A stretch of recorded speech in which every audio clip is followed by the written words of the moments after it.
Chop Shop and Mint Mobile have partnered together to bring you some good news. And the good news is that Mint Mobile's cell phone service and wireless services are here, and they're here to save you money. Mint Mobile offers premium wireless services as low as $15 a month. That is right, $15 a month. That means you are still keeping your same speed, you're still having the same coverage, you still are able to use the same data that you use, but for the low price of $15 a month. Switching to Mint Mobile is totally easy. I mean, they've made it so easy. You can literally download your SIM card. They have an eSIM card program.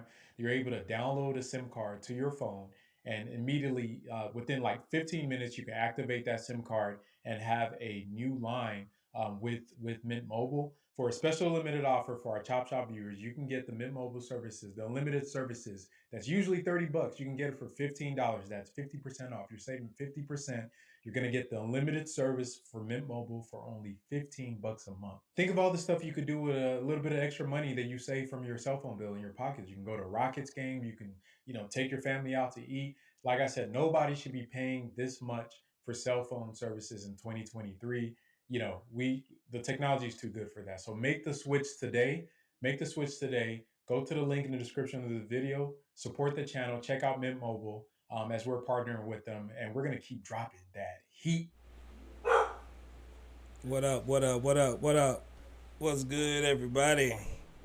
What's happening? What's happening? Appreciate everybody for dropping through to the Chop Shop. We will be looking at the post game with a highlight interviews of the media day. Today was media day. The season is right around the corner. Yes, we just did a live stream yesterday, but we back and we're gonna back to back like the Rockets. 2 days in a row, man. I know Charlie, 6C Charlie is happy. And I'm happy to be here. I'm happy everybody came out and joined us. And first and foremost, you know how we do it. We gotta holler at all the new members, all the new subscribers. My boy Gene, appreciate you for renewing your membership. Tillman Dural, appreciate you for subscribing to the channel. T-Bone 88, appreciate you for subscribing to the channel. Theory Fletch, appreciate you for subscribing to the channel. And Jake Pilcher, appreciate you for subscribing to the channel. What's good with all my people in the chat? My CSGs. You know, CMB. we all we got. Man, we all we got. We all we got, baby. Who in here with me? Let's see. Red Dragon 83, what's good? I know it's 3 a.m. where you at. Sorry for all our listeners and viewers that's overseas across the pond, man. I know it's kind of awkward. We be going we on different time zones, but for the ones that do come in and chop it up with us, we appreciate it. Much love to you. Devin 95, what's good? Larry Otenier Sr., what's happening? 6C. Charlie, what's good? 6C. Mario Gonzalez, what's happening? Andre, what's popping with you? Johnny Johnson the 5th. CSG, bang. Tonyo Price, what's good with it, Tonyo? Sigel Miggs, what's happening? Kenyon Plummer, what's good with it? Third Coast Alliance, what's good? Abdi Ali, what's happening? Nora Coro, what's happening with you? I am that I am, what's good?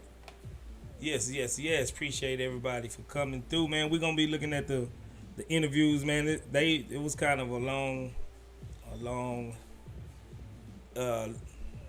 multi of interviews, that we're gonna have to run through. So I'm not gonna talk too much. I'm gonna bring my CSGs up. We're gonna run through it. Y'all let me know when y'all want to stop it so we can highlight certain areas of, whatever, some things that's concerning and some things that was inspiring to hear. So here go the link in the chat. If you want to come up, give your take off, man. I seen y'all was in the chat, man, ripping the CSGs, man. That's much love, man.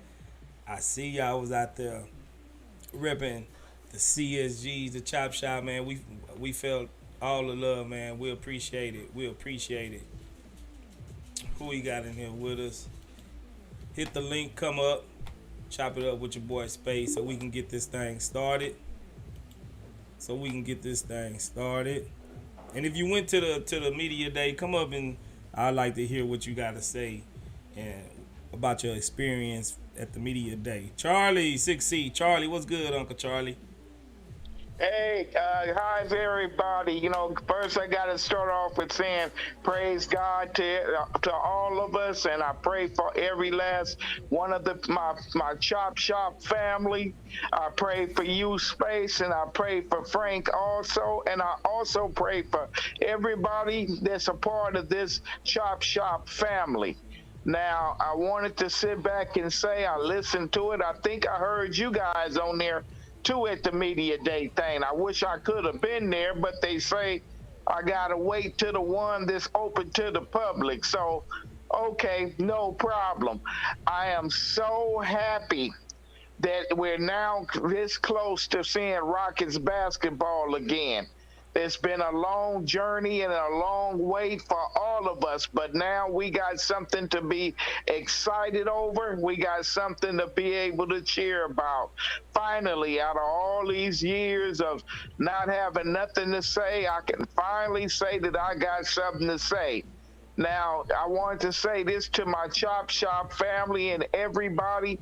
Y'all give me something to brag about every time I talk to my friends in LA. I tell them they all don't have a podcast like we got. This is the best podcast out there over everybody, and I'll stand on that like I stand on 6C. So I just wanted to tell you all that. I like what Udoka had to say. I like what Even Stone had to say. And especially what all of the players was talking about, how they're tired of losing and tired of the things that they have been going through, because Lord knows I'm tired of it too. So I just wanted to sit back and say, Chop Shop, y'all are going somewhere. I'm glad to see how God is lifting you guys up and giving y'all the opportunity to be the best podcast out here in Houston, Texas. So y'all stand up and take a bow, man. You know, I love y'all all. So now let me shut up. Appreciate that, Charlie. Appreciate that. Like always, we appreciate the blessings you keep sending out. And I'm pretty sure everybody is praying for us as well, man. Like you said, we're a tight-knit group, tight-knit family around here. And we appreciate it. We appreciate all the love. And keep spreading the word, man. Wherever you go, if you meet a Rockets fan, just drop a little bug in the ear about the Chop Shop, man. That's as best as y'all can do. And we appreciate it. We appreciate it for real. We got who we got in there? KP. What's good, KP? What's happening with you? What's happening, Chop Shop family? Look, after watching the media day, I'm on the ledge. Fifth seed KPZ. Oh, come back. Okay. You said fifth seed? Yeah, fifth seed KP. Oh, so you the one upped on Charlie, huh? Yes, sir. That's all I have to say. Fifth seed KP. Oh man. That's wild, man. Hey, you feel that strong about it, huh? Yeah. I just had to up Charlie. That's all. You just had to up Charlie. That 6C Charlie just rings so good though. I ain't gonna even front. Yes, sir. Who we got in there? Shalise. What's good, Shalise? Hey. What's happening? Did you get to watch the press conference? Yeah. Were you guys there? No, I wasn't there. I promise you was a guy on there that sounded just like you. Really? No. Yes. I wish it was me. Okay. Well, I enjoyed it. It was cool. Like I said, I didn't expect Stone to say what he said about Kevin Porter Jr. I thought that they weren't even gonna say anything about it. I think it's kind of whack that they can't do anything, that they're kind of just stuck in limbo pretty much. But aside from that, I liked how they chose like the right guys to be their vets, and then like the rest of the young guys are like kids in a candy store. Like they're just trying to absorb whatever it is. I like how it's just working. You know, like they seem happy. Everybody seems on the same page. Like, you know, I love Yeah. me some Dylan. I love me some Fred. I've always liked Fred, even when he was in Toronto. I've always had a love for Fred VanVleet. So when he came on the TV, I started screaming. But that's not the point. and then you know, I like Dylan. You know what I'm saying? Like I want to get a shirt that says Dylan the Villain on it. Like if I gotta go get it made, I'm gonna go get it made because he's just. I like him for some reason. Like, Hey, we might can get it on the Chop Shop merch store too as well. So anybody out there that does the design or anything like that, send it in to us, man. Dylan the Villain. I don't think you can put his face on it, but just the words to do. I'm pretty sure, but because you know they got copyrights and player likenesses and everything, so we don't want to get sued. But yeah, okay. so for sure, man, that'll be a bomb shirt. That'll be a bomb shirt. I She know, only, right? she only 'Cause naming caramel people she like. You ain't see nobody else you like up there. oh no, no. Like I like everybody, but I mean, I just have like I like Jalen Green too. You know, I like Facts. everybody, but I'm just saying like. She got her It's so favorites. you know, it's funny you say that because I'm like myself. But nah, like I liked everybody. I enjoyed that everybody was excited and that they're all on the same page, especially for them. Like Jeff Green was kind of like they was some losers. Man, Uncle Jeff was speaking facts though, man. I No, really yes. I'm not gonna lie. Out of all of them, I think I like almost Uncle Jeff's little interview the best, man. Like he laid it all out. He wasn't shucking and jiving up there. He was speaking the truth. He was keeping it all the way 100. Right. Who we got with us? Third Coast Alliance. What's up, Third Coast? How you feeling? I'm feeling good, man. How's the rest of the CSGs doing? Oh man, we gravy. We good. We ain't heard from you in a minute, Third Coast. What it do? Man, I've just been busy with my own side projects, work, stuff like that. I've been catching some of the streams, just been catching them mad late, so I didn't want to talk too much and try to dominate when I hadn't been there the whole time. Just listening. Oh man, you good, bro. You good. The more the merrier. The more the merrier. So if anybody else in this chat want to come up, I'm gonna drop the link real quick before we run through these interviews. So come on up and chop it up with your boys, man, with the CSGs. Yeah, man. Before you get rolling, man. What you see, Jabari, man? Like Jabari look jacked, don't he? It's hulked up, bro. Jabari look jacked, bro. Bro, yes. I told Charlie, was like, oh my gosh, like he's gotten big, yo. He was Yeah. not that big. Jalen even put on some It's weight. not just the tats. Yeah, it's not just the tats. Like that dude, them shoulders look filled out. Yeah, and he Yeah, we young, gonna man. He gonna get love. even bigger. He What gonna was get that, even. KP? No, I was saying finally she's showing some chocolate, some love. So, You know what? You better leave me alone. We got my boy BJ Bills in the house. What's good, BJ? What's going on, Space? Long What's time listener, first time join. Oh, okay. It's always good to have a first timer up here, man. How you feeling, bro? Yeah, big support to the CSG for sure.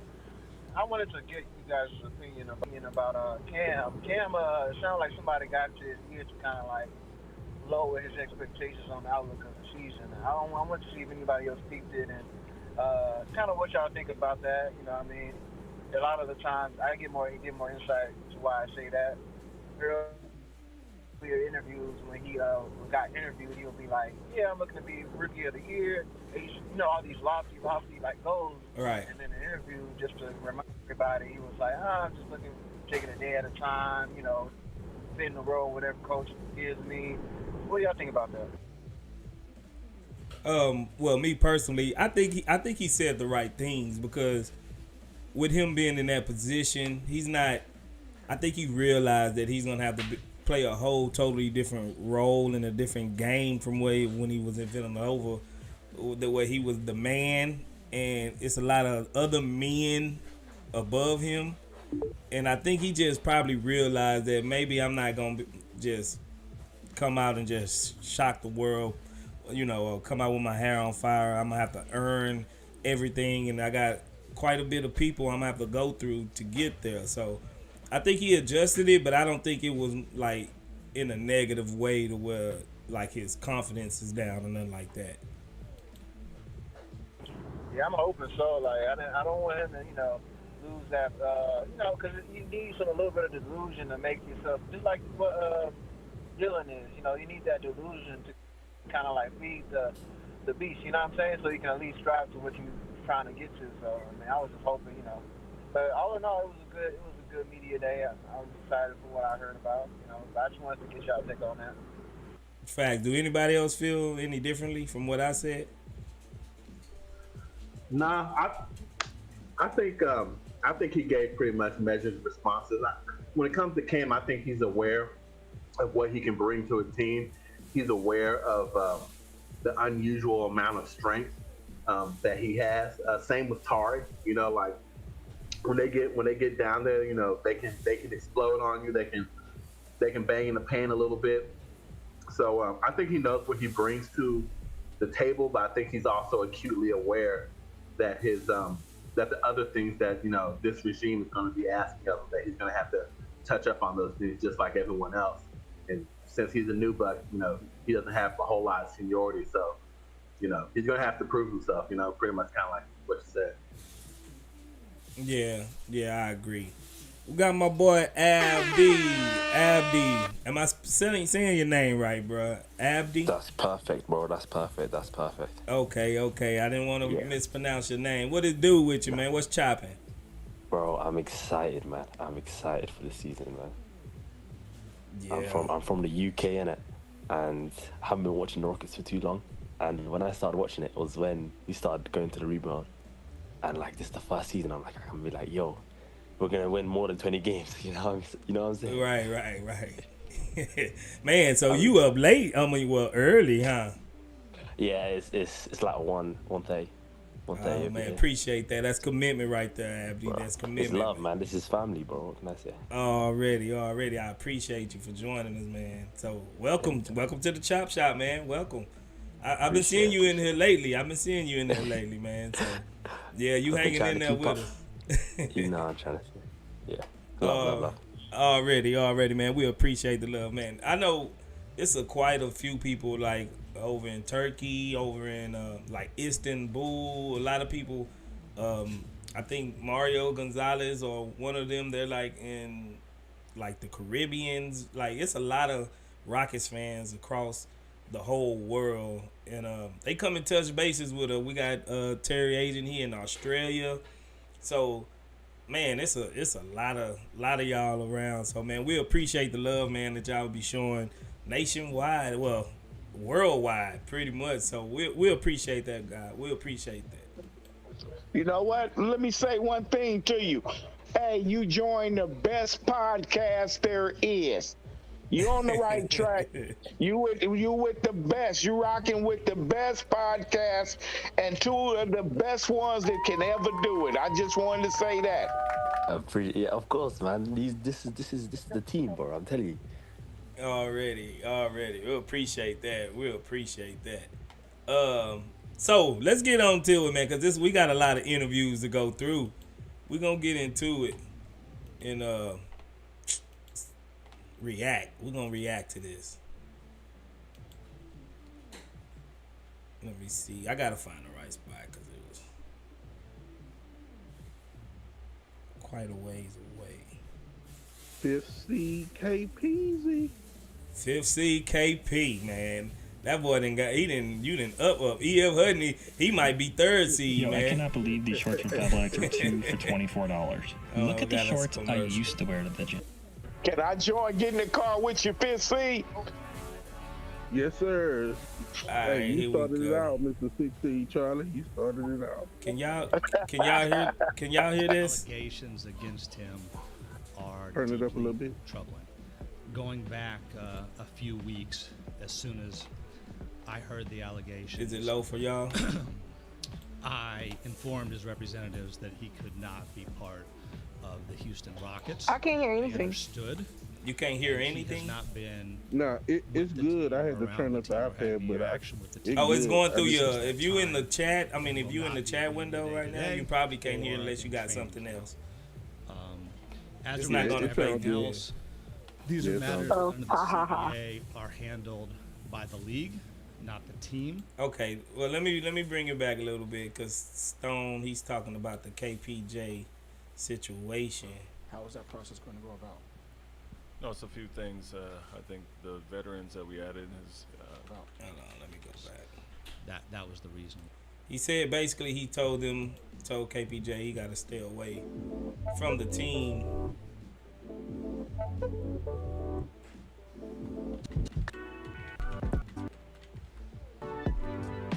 Yeah, Caleb. Against him Yeah, are deep they got access like that. Going back Locked on a Rockets. few weeks, as soon as I heard the allegations, I informed his representatives that he could not be part of the Houston Rockets. They understood, and he has not been with the team or around the team or had any interaction with the team since that time, and will not be at Media Day today or in training camp. As it relates to everything else, So basically, he's saying KPJ, he's off the team. Basically, that's what it sounds like. That he will not be participating in any team functions. Told his representatives to keep him away. He won't be in training camp. He won't be at media day. So basically, KPJ is going to be off the team, which we all pretty much assume. So there's no surprise there. these are matters that under the CBA are handled by the league, not the team. And what's left for the team to do is to evaluate the best steps for our organization that remain in compliance with the league domestic violence policy. So basically, he also said that they basically got to wait on the league to make a decision on what they going to do with KPJ. Again, something we all knew anyway.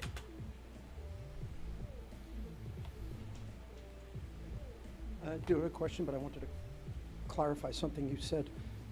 Will he ever be part of this team again? I can't answer that. So Jonathan Fagan, I believe that was Jonathan Fagan. He's asked, will he ever be a part of the team again? And Stone says, I can't answer that. Truthfully, I would want him to just say no. Truthfully, that's just me. I'm a little biased, but if he knows that he can't bring him back in here. He knows he can't bring him back. So I would have just wanted him to go ahead and just say no. Take a hard stance on it. No, we don't condone that type of behavior, and it will not fly around in the Houston Rockets, and we don't want to be associated with that. How y'all feel about that? Hey, Space, I think that was a stupid question. He know. Don't ask stupid questions. If I would have been up there, that's would have been the first thing I would have said. Don't ask a stupid question. You already know the answer to that. Next question. That's what I would have said to him, because that's stupid. Don't nobody want to be bothered with him or whatever it is. You know, I just still say that, you know, it's a lot of blame people is placed on Stone and them, but you know, it's part of it is Stone. It's part of, you know, most of it is him. There can't nobody tell him what to do. An idiot is just that, an idiot. So, you know, I've been like, man, ain't no need to ask no dumb question. Just like the dumb question they asked Ime Udoka. Come on, man. Have a better, you know, something to say. We got one of the best coaches there is out there, and you going to ask him a dumb question like that. Let me shut up and let the rest talk. Anybody else got anything? I promise you, he had me dying the whole time. Like, I was crying because he was like, they couldn't have me there because I'd have been like, why you ask that? Matter of fact, go to timeout. You would have sent some people to timeout. Huh? Yeah, no more questions for you. You fired. Like, Brown Xmas, what's good? Brown Xmas, can you hear me? Yeah. I just had to unmute myself. Okay. Hey,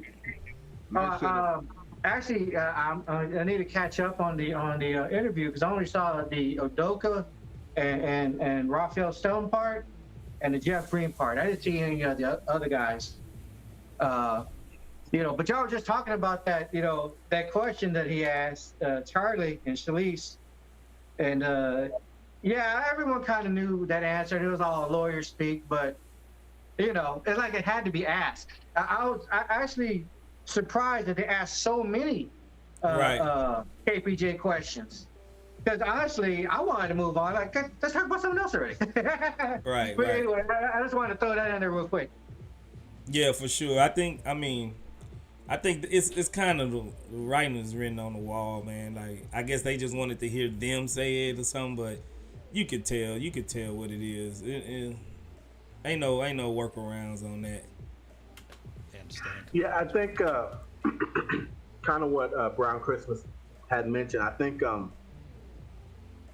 there's a little bit of an angle that it's possible that we could be kind of looking past. I mean, from a journalistic standpoint, those guys have to ask a question like that when the most recent news about the Rockets was what happened with KPJ. So I understand the question being asked, even though I think the general consensus is that he's not going to be back on the team. But when it comes to Raphael Stone's answer, I can kind of understand why he gave that answer. And basically where my mind is going is he's probably trying to avoid like a Dame situation where he gives a hard, like, no, he's not coming back to the team, which might make it harder for him to like move the contract to do other things like with KPJ, like in the future, if you're, setting that out there. So I understand from a business standpoint, even though teams probably already kind of see the writing on the wall. But I think, when it comes to what he's going to say on record, I can see him being cautious. It kind of makes some sense. Fact, that makes sense.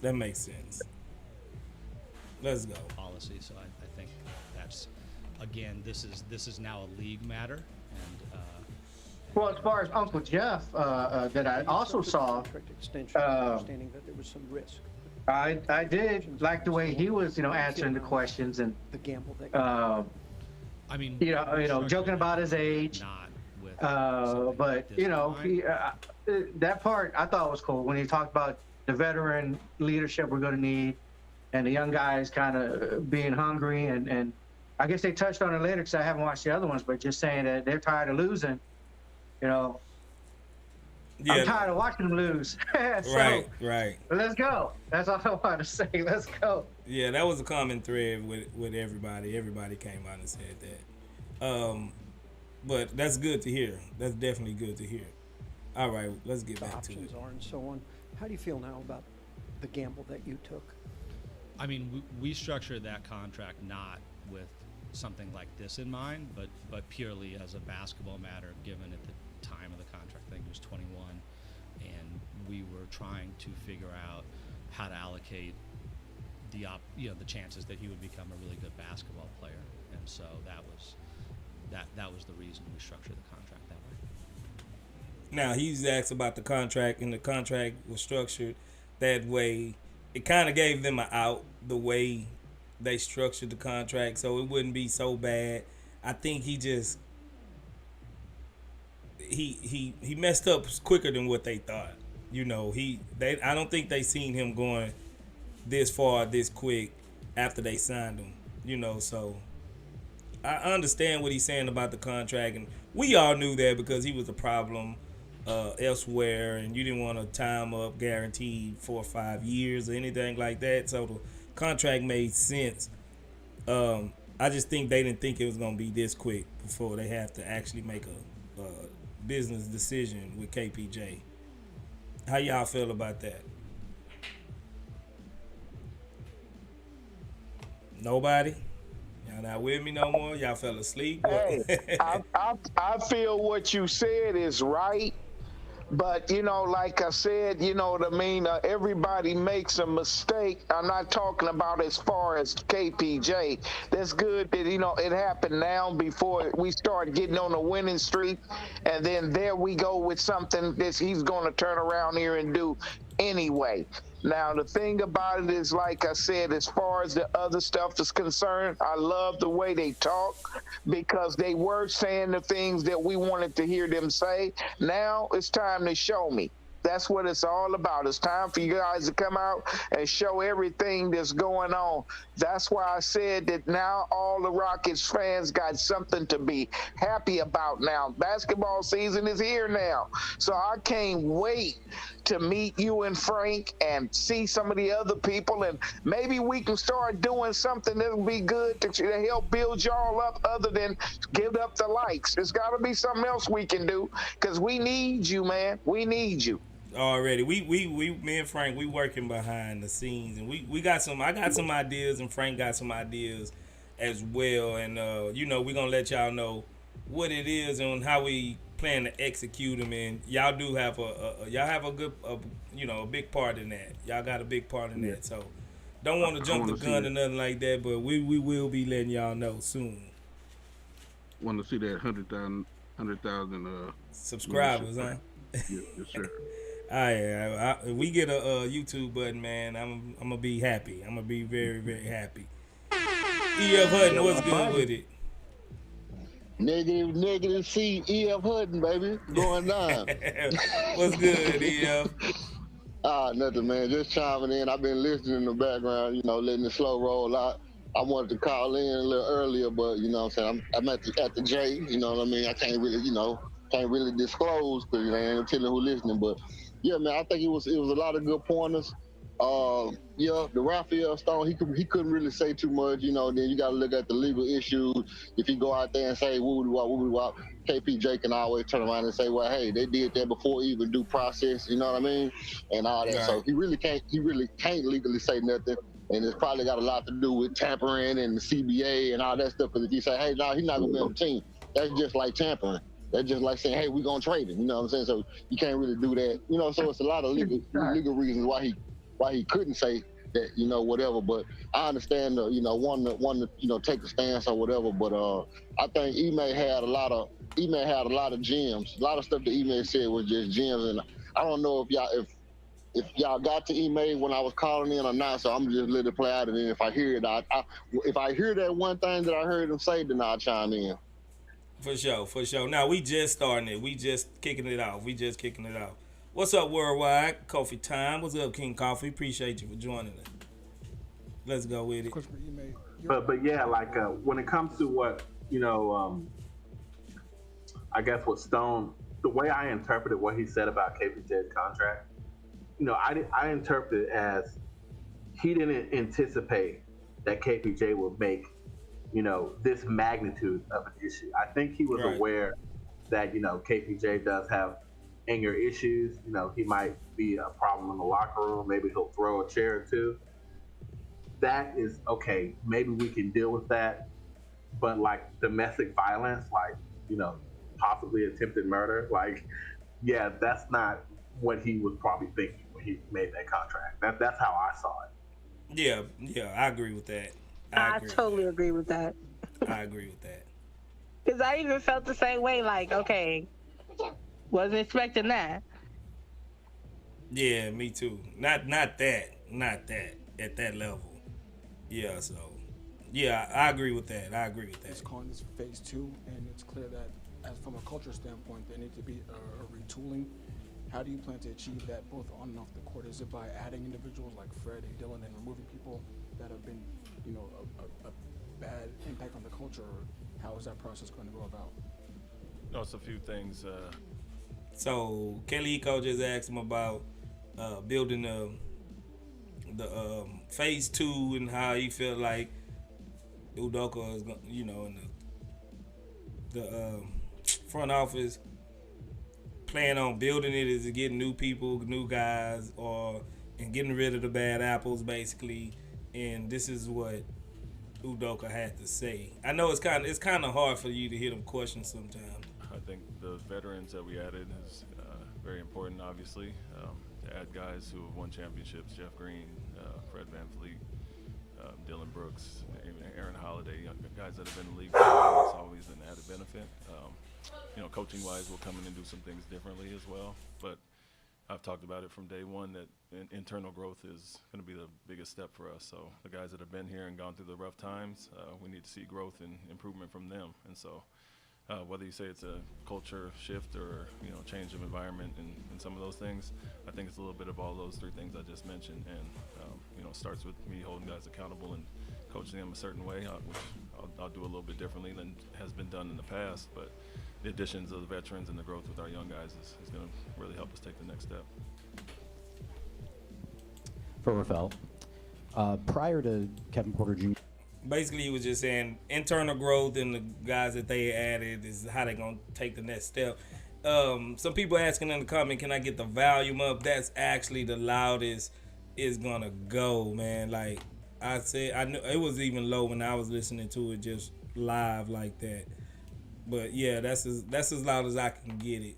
Hopefully it's not too much of a problem. But yeah, but that's as loud as I can get it. Jr.'s allegations, the organization invested a lot into him in these past 2 to 3 years, playing him heavy minutes and kind of grooming him as the franchise point guard. At the same time, there were Space, are they still asking a question? Yeah, they're going through. Jackson is asking right now about. Yeah, because I can't hear it. That's my bad. Yeah. Because you won't be able to hear it in here. You have to be actually watching the stream from another device or something like that. You'll be I got another device. It's just I didn't want to turn off because I know it makes that echo. Right. As long as you have it on your mic on mute, it shouldn't be a problem. Reports about the Rockets until you get ready to talk again. Yeah, but I think Jackson he made a great. I think this was one of the best questions asked to Stone. Its culture and locker room being an issue specifically. There were playing him heavy minutes and kind of grooming him as the franchise point guard. At the same time, there were rumors and even reports about the Rockets' culture and locker room being an issue specifically with KPJ. Were you aware of any issues with Kevin? And if so, why did the organization choose to look past those issues? That was a great question. He basically laid out that we spent the past 3 years, heavy minutes, a lot of things trying to get KPJ right. And why did it take them so long? Like, well, basically, I don't want to get his question wrong, but basically he was saying, I'm gonna paraphrase it. It took them. They did all of this, and did they hear anything on the outside that had them worried or anything like that he would eventually go off the rails? Because we sunk a lot of time and effort and playing time into this guy, and his Stone answer. There weren't any issues like this that I'm. Stone said there wasn't any issues like this aware of, so that he's aware of. That's what I'll say. But that's not totally true. If y'all remember when the reports came out, how do you think, if we heard about him running into the car, crashing the car into hers and all of this other stuff, they heard about it. So I think that was one question where Stone wasn't genuinely truthful about. Y'all can get on. Y'all can have y'all two sit on that because I don't believe Stone on that one. What y'all feel? I mean, I feel like from Stone's point of view, it's kind of like, okay, if he rammed his car into his girlfriend's car, that's their business. Like, that they could have been in an argument or whatever. Like, I'm not gonna put that into the Rockets. I'm not gonna put that into into the basketball aspect. Like, that was his relationship and that's what he was doing with his specific girlfriend or whatever. He probably didn't know what the logistics was. He probably did hear about it, but it's like, you're not gonna be like, oh yeah, like he gonna try to kill her. You know what I'm saying? Like, it could have been, you know what I'm saying? You know how you hear stuff, but you don't know exactly what's going on. So you hear about it and you're like, well, that is kind of weird, but you're not gonna too much press into it. I'm not gonna say they didn't know because I'm sure he heard, but I would have kind of been like wondering, but that's not something that you're gonna go ask somebody. Go ahead. Anybody else? I'll give him another take at the end. What do you got? Anybody else? Well, this I was about to say that, yeah, he can't. It's like that question is almost saying you intentionally hired a killer. No, we didn't intentionally hire someone who's going to try to break, a female's neck. No, we didn't. That's not who we thought we were signing a contract to. Is basically the bottom line of that. Yeah, he had to skate around the answer, but that's one of those questions that's kind of throwing you under the bus about your decision making. You know what I mean? So, he was like, hey, we saw talent in him. We sure as heck didn't see him, damn near murdering a girl, even if that's still speculation. All right, I'm gonna shut up now. All right, yeah. KP, hold on, KP was about to go. Go, KP. What you was about to say? KP on KPJ. I'm done with that. I'm done with that. It's time to move forward. So I'm ready for for all the other interviews, because that's the past. But I know we got to go through this. But I'm through with that issue. He done. I hear you. EF, you was about to say something? Oh, yeah. I was just going to say, basically Stone was like, yeah, no, we knew he was playing bumper cars, but we didn't know he was trying to bump people off. You know what I mean? It's you know what I mean? It's a lot of wide margin between the two, so I just can't really speak on it. That's how I took it. I think, anybody else got anything, Charlie, about that comment? Charlie with us? Nah. No, he just lied. Well, he told a field. I think he told a bald-faced lie. Like, even because the question, y'all remember, was any signs of something like this happened that y'all chose to conceal. They heard about this. They couldn't have not have heard about it. So he lied on that aspect. And well, you know what I'll say on that? Yeah, he did lie about it. We all know he did. He didn't want to turn around and jump up and tell the truth on that end. But the thing that I keep saying when it comes down to it, y'all, is, they believed in him because of what we had going on. Nobody wanted to come to Houston. Even when we had broke up Oladipo, he didn't want to be here either. So they thought that they had something good with Kevin Porter Jr., and they made the mistake. Now, yeah, he lied about it. He trying to hold on to his job too. So yeah, he did do what it is that he did do. But I'll sit back and say that, this dark cloud is going to go away once we start winning.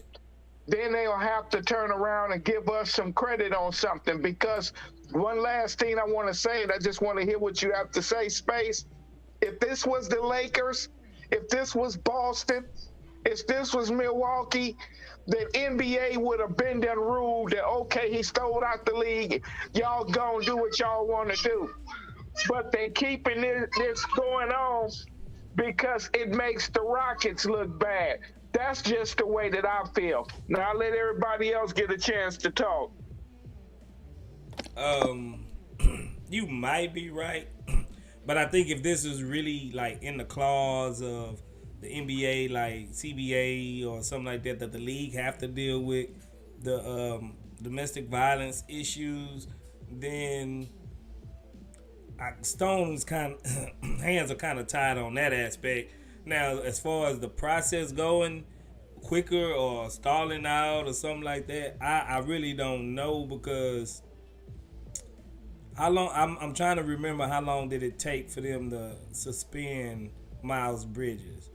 I think it took a few months before they actually made a ruling like he's out of there. So the timetable is almost in line with the Miles Bridges case. So, and now if it goes any longer, like till December or something like that, then I start questioning it. But I think right now they are doing their due diligence because they gotta have legit evidence to not pay this man, because that's what the league is all about, the bottom dollar. They're gonna try not to have to pay him, and the NBA PA, the Player Association, they gonna have something to say about that if they don't do it the right way. And I think the league is just trying to dot their I's, cross their T's, and all that before they actually make a firm ruling to not have to pay them. That's what I think is going on. Anybody else? Oh, I feel like this might be kind of harsh, but I feel like I wouldn't care what the Players Association have to say, because if it was your mom or your sister or your aunt or your family member going through that, you would want justice regardless of what it is. So they can't even come, they wouldn't be able to say anything to me. I wouldn't care what they say, because if it was you would want justice for your family, and you would want, you know what I'm saying, it taken care of ASAP. And you wouldn't want, if you owned the team, you wouldn't want your team to be looking a certain type of way with this person around. So I wouldn't care what they had to say. I would just get this out of the way and do me. I hear you, but it's legal stuff. When you sign a contract, you got to do it by the letter, or they'll be in bigger trouble, you know what I'm saying, down the line, and they don't want to have to go through all this red tape and stuff like that and prolong it any longer than what they probably have to.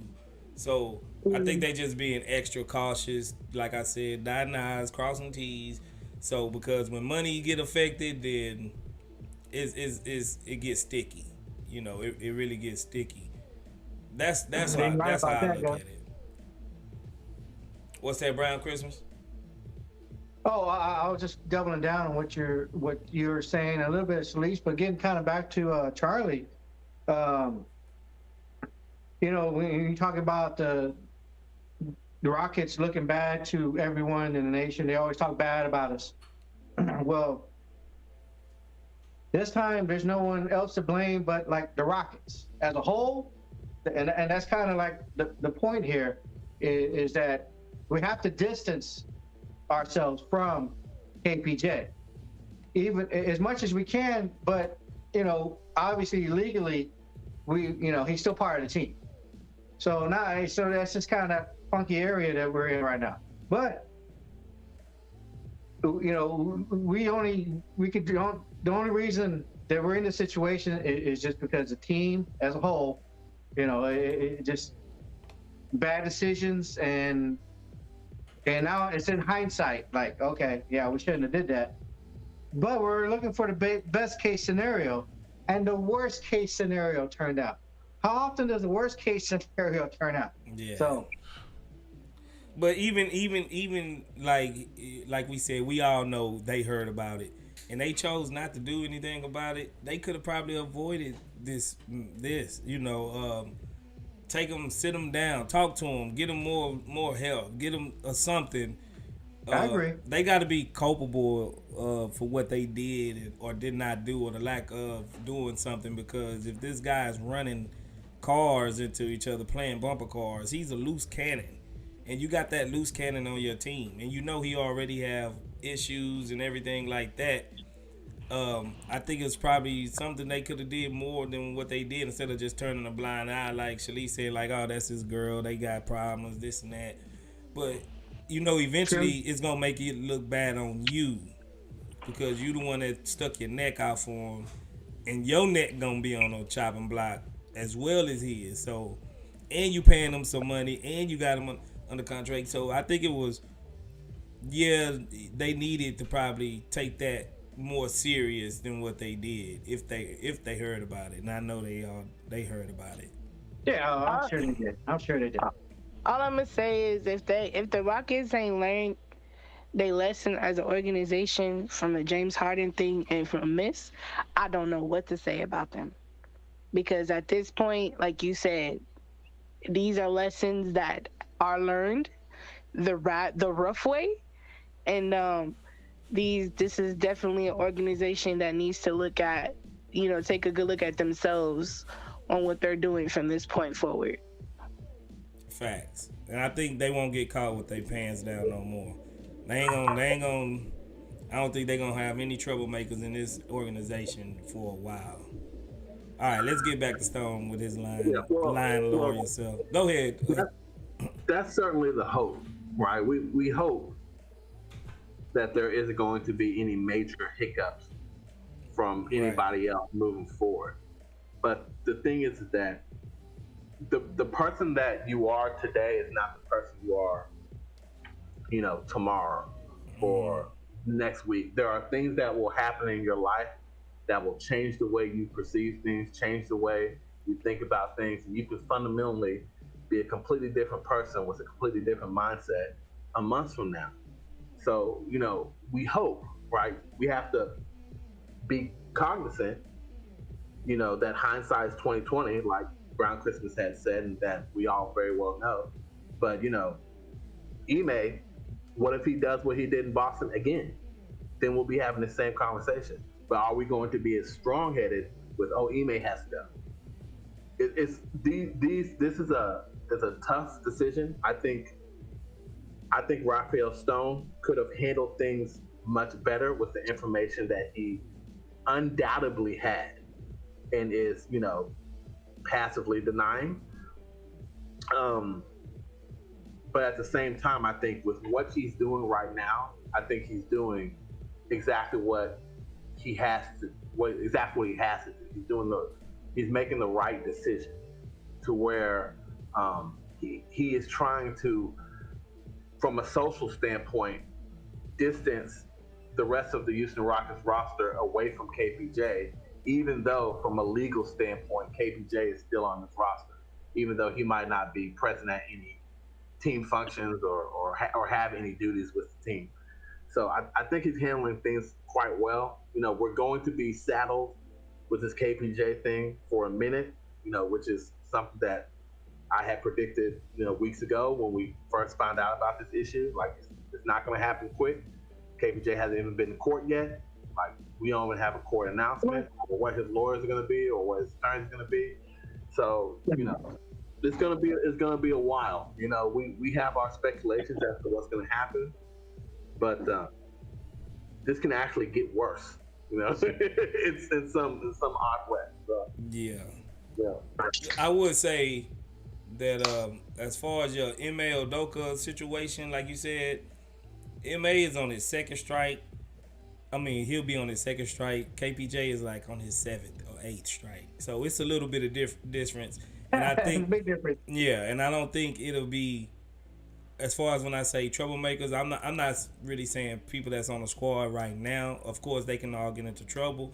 I'm talking about people with a history, like players with a history of such things. Like, I don't think we're gonna be that team that take them on and try to recuperate them and rehabilitate them for a while, until we actually got a culture set that can buffer the attitudes and whatever they got going on with them. Because if you bring in a guy like that into a tanking team with no veterans, nothing like that, then it's more than likely to happen again. You know what I'm saying? So that's where I'm at with it. Right. It's like, are you? Do you learn from your mistakes, or are you a repeat offender? Right. But anyway, that's all part of phase 1. All this is all part of phase 1. Phase 2 starts October 29th on Sunday. Yeah. And if Udoka do something like that again, yeah, I would be saying he have to go too, because he got a problem that he need to go fix. Because if he does the same thing again, yeah, he's a little horn toad, and he needs to go figure out do something. He needs to do something better. He need Jesus or something like that. Something. Not Chad, man. Sigga Miggs, what's good? Yo, what up, Chase? What's happening with you, Sigga? So I missed pretty much all of the media day because I was at work, so just kind of my first time seeing most of it. Okay, that's why we do it. Did he drop out? Hey. I don't know. I think that's probably. Oh, that's all you wanted to say, Sig? Yeah. Oh, okay. What's up, I don't EF? usually do this. I don't usually do this, man. But hey, DJ Generation, man, he got to stop with the Royce White slander, man. You know what I mean? That's blasphemous, man. Royce White Wow. was the guy, man. Man, that dude didn't do nothing. He ain't play. He didn't Man, do nothing. look, Royce White had serious mental issues. He didn't cause no stir up. He just said what he wasn't gonna do and didn't do it. You know what I mean? That's totally different than somebody with a mental problem that's, you know, that's a loose cannon I'm just not gonna cannon for it. You know, so I mean, it's, you know, Royce. Besides, you know, if you just Google Royce White and study Royce White, man, Royce White is deep. He's philosophical. You know what I mean? He got a head on his shoulder. He got, you know, he do a lot of stuff. He a little different than KPJ. I mean, he could have been but he just, you know, he had his issues. He's a lot different than KPJ. Yeah, he just had like anxiety and stuff like that. Couldn't get on planes and stuff like that. But you know, that's a real issue. So I don't want to. That's different from violent intentions. Yeah, that's different. That is different. But I ain't gotta just respect the dude because he ain't do nothing. Like, I mean, I love everybody that came through the Rockets, but he didn't. I mean, he didn't do nothing, bro. For me to just be like, hey, don't slander him. But everybody's different. Everybody's different. Let's get back to these interviews, man. Let's get back to the interview because we got a lot to go through. Who is Royce White? Here's one thing you need to do before buying anything online. Don't spend another dime on Amazon until you watch May. From a basketball standpoint, obviously there was a plan for this season with Kevin in place. Now, okay, they say there was a plan from a basketball standpoint with Kevin Porter Jr. in place. Now that he's not going to be part of this, not here. What does that mean as far as filling those minutes, his expected production, his role? How you gonna fill the minutes, production, the role, external, but what are you looking for to fill that role in the blueprint? And what are you looking for? We have really good depth. That's first of all. You know, like I said, we brought in some players that played similar positions. You know, he was part-time point guard last year, so we filled that void obviously with Fred and drafting Amen. Got a young guy like Cam Whitmore and other. He mentioned he was gonna be like point guard, backup point guard, so we can use Amen and Fred to handle those roles. The guys that'll get opportunities. So with those minutes available, we, like I said, our depth is real. I think we go 12 deep at least. Now that was what I wanted to hear from Ime. You remember, EF, we was talking about the rotations, the minutes, and everything. How many people gonna be in the rotation? Right. And he said we can go at least 12 deep. So, Amen and Cam will probably be getting some minutes on this squad. If MA got anything to do about it, and if they show they're capable of doing so. Is that a good thing? Do you think that's a good thing to have a 12-man rotation at the beginning of the season? I do. Yeah, at the beginning, yeah, because we all figuring it out. It's gonna be different lineups to see who work well with who, because there's a lot of things we need to actually figure out before we can just set a 10-man rotation or 8-man rotation. So yeah, I like what he said right there.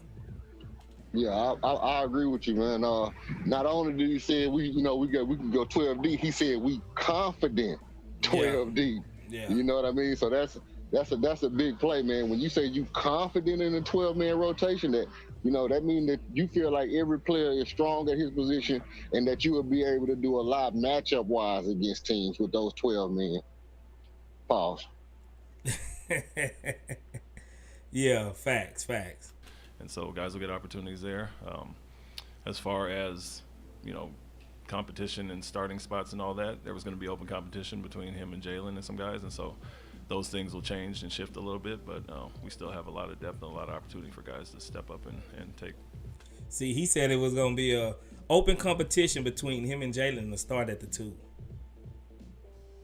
So it wasn't going to be just Jalen was going to be a guaranteed starter. So Just Think, man. I know Just Think, my man Just Think is hurting over there. He went to bat for KPJ all summer, bro, that he can start over Jalen. And he had the opportunity to start over Jalen, according to MA, and he threw that away. So he could have been a starting two guard, bro. He could have been a starting two guard. Reigns of that role. Let's go. Coach, you got a chance to watch the two rookies playing. Another question during for the summer league, and Cam won the summer league MVP. When you watched them, how excited did you get knowing that you have these two players, and what did you see from them? Yeah, I think it goes back to pre-draft workouts and draft day for us to get the guy that we wanted with our man at the 4th pick, and then have Cam slip to us. He just said that they got the guy that they wanted with our man at the 4th pick. So our man was always going to be a Houston Rocket. He was going to be a Houston Rocket, and he said he was excited that Cam Whitmore slipped to him. We were obviously pleased with that, but they more so showed us what we thought about them in summer league. Although our man was short-lived, he played great in that first game in the minutes he played, and then Cam obviously exceeded all expectations in other people's eyes, but we knew what we got in that 20th pick, and so we're tremendously pleased with those guys. They've been in the gym working all summer for the last few months, so we've seen their growth so far and look forward to seeing that more going into the season. Basically, he said that they lived up to the hype, and they're ecstatic where they got these two guys at, especially Cam Whitmore. He exceeded expectations like for other people because they passed on him, but he was exactly what they thought he was when they drafted him. So they're ecstatic about it, and they've been in the gym working every day trying to get better. Man, still got lucky that all this came from the Eric Gordon trade. Yeah, the Cam, yeah. The 20th pick? Yeah. I would say that is a good little upgrade as far as getting younger and getting more athletic and more explosive than what we had with Eric Gordon. And I don't know if Cam would ever be a better player than Eric Gordon, but he got potential to be. So that's all we can ask for is a potential type guy at that 20 spot. And for getting him at 20, that's a hell of a value that we got with Cam. All right, let's roll. For Rafael, the measure of success in recent years has been kind of talking about internal improvement. Does that change at all this year in Phase 2 playoff competition? A number of wins assigned, anything in that regard outside of improving? So they just asked them Stone if the focus has just been improving and getting better, but now since it's Phase 2, is it a playoff number of wins that's gonna calculate whether it's a success or not? And this is what he had to say. Yeah. We actually talked about this last night. I'm loath to assign a number of wins just because there's two teams in every game. And he don't want to assign a number of wins. This is real lawyerish from Stone. It ends up being kind of a little bit arbitrary. I do think, though, that we're in a different phase, and I think the expectations that we both have for this group. Answers. Yeah, because he's a lawyer. He's a lawyer. Are markedly different than the expectations of the last couple of years, and so I do expect that we should be more organized, more competitive, and I think all summer the indications are we will be, and so I don't know that it's easy or. I don't spend a lot of time trying exactly to predict it, but I do have very different expectations for this group than we did the last couple of years. Again, we starting really 2.5 years ago, we made a bunch of in-season trades, and we kind of made a decision, and we knew we had this kind of very finite window, and we were going to provide lots of young guys lots of opportunity to play. And I think that's come to an end, and it's much more like Ime said now, competing for minutes. Who's going to help us win? And I think, I think that's a good thing, and I think our group is going to respond well to that. basically he said a whole bunch of something when he could have just summed it up as like, no, I don't want to predict a win total or nothing like that, but we expect to be better and win more games. Basically, that's all he said. But he went through this whole ring around the rosy, around the bush type thing with him. I don't know. Maybe my bias towards Stone just be he irks me a little bit, but that's me. Nah, you right. He could have said, you know, that's one of those positions where I feel like he could have said, hey, you know, he may mention that he never made the playoffs. You know, I don't want to put a win total on it, but you know, we want to make sure that he may keep his streak alive. And I'd have been cool with that. That's showing support to your guy. That's saying, hey, look, you know, this guy got a standard, and it's my job as his boss to try to live up to his standard. If he try to live up to mine, that would have been a good manager. Yeah, I agree with that, EF. And that would have been a more, you know, better way to phrase that. Kind of play off of Ime, but at the same time, not like put him too much under the spotlight, knowing that the players still have to do their part and all that. I think that would have been better. Yeah, he just ring around the rosy, and I don't know. He too lawyerish for me. He kind of weird guy. When we first arrived at St. Jude, it was just challenge for you personally to kind of put your stamp on the Oh, team. that was the worst one. Fast forward that. Which one? This one? My bad. Yeah. Oh man. I would say a mindset. Yeah, the cancel. For the most part, you know, always kind of breaking some habits, regardless of, you know, you have a more veteran team or a young team. I think a lot of that. Okay, hold on. Juicy Lover, he's confused in the chat. He said he haven't kept up with the Rockets for a while. So basically, we'll put it like this: we traded James Harden. We really sucked for 3 years. We got better. We got a lot of veterans, people to come help out the young guys. We drafted Jalen Green, Jabari Smith, Cam Whitmore, and Amen Thompson, all in the top. Well, 3 of them in the top 5. Then we drafted. You forgot Alperen Sengun. Oh, Alperen Sengun. My bad. We got Alperen Sengun on the 12th pick, something like that, 15th pick. And then we got a top 5 prospect in Cam Whitmore with the 20th pick. He fell to us. And we hired a new coach. We got rid of our old coach, and he's one of the best coaches in the league. And we're doing media day now to where this is the time to really start paying attention to the Rockets. So that's pretty much what's going on right now. Ime Udoka is our new coach. KPJ is off the team for domestic violence. And basically, we try to turn over a new leaf, and this is the year to do it. So, did I miss anything?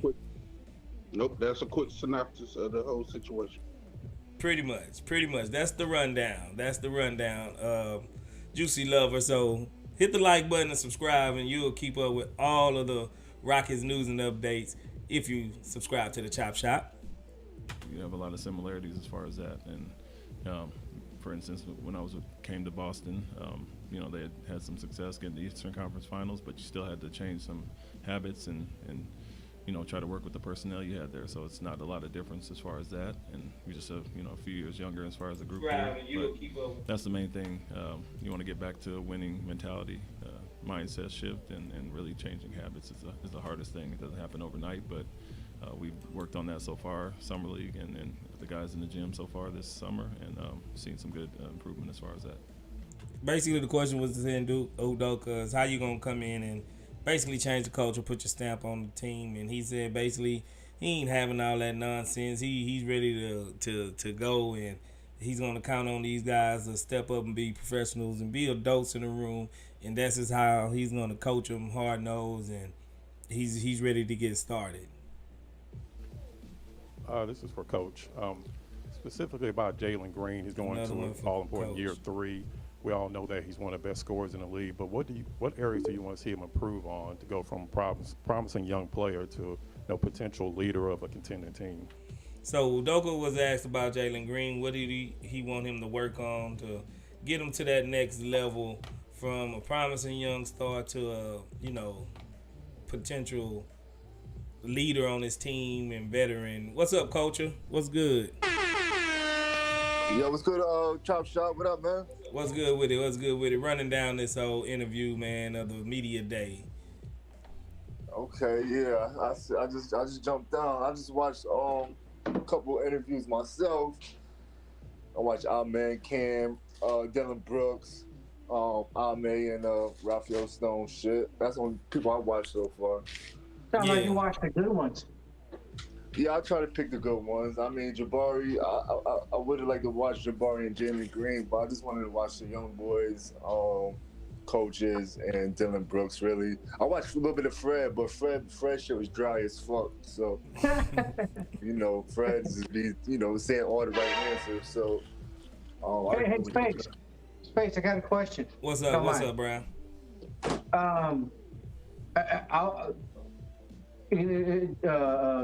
Jackson Gatlin talks about this a lot. Who had the best quote? You know what I'm saying throughout the night. Who was the best one? You know what I'm talking about, right?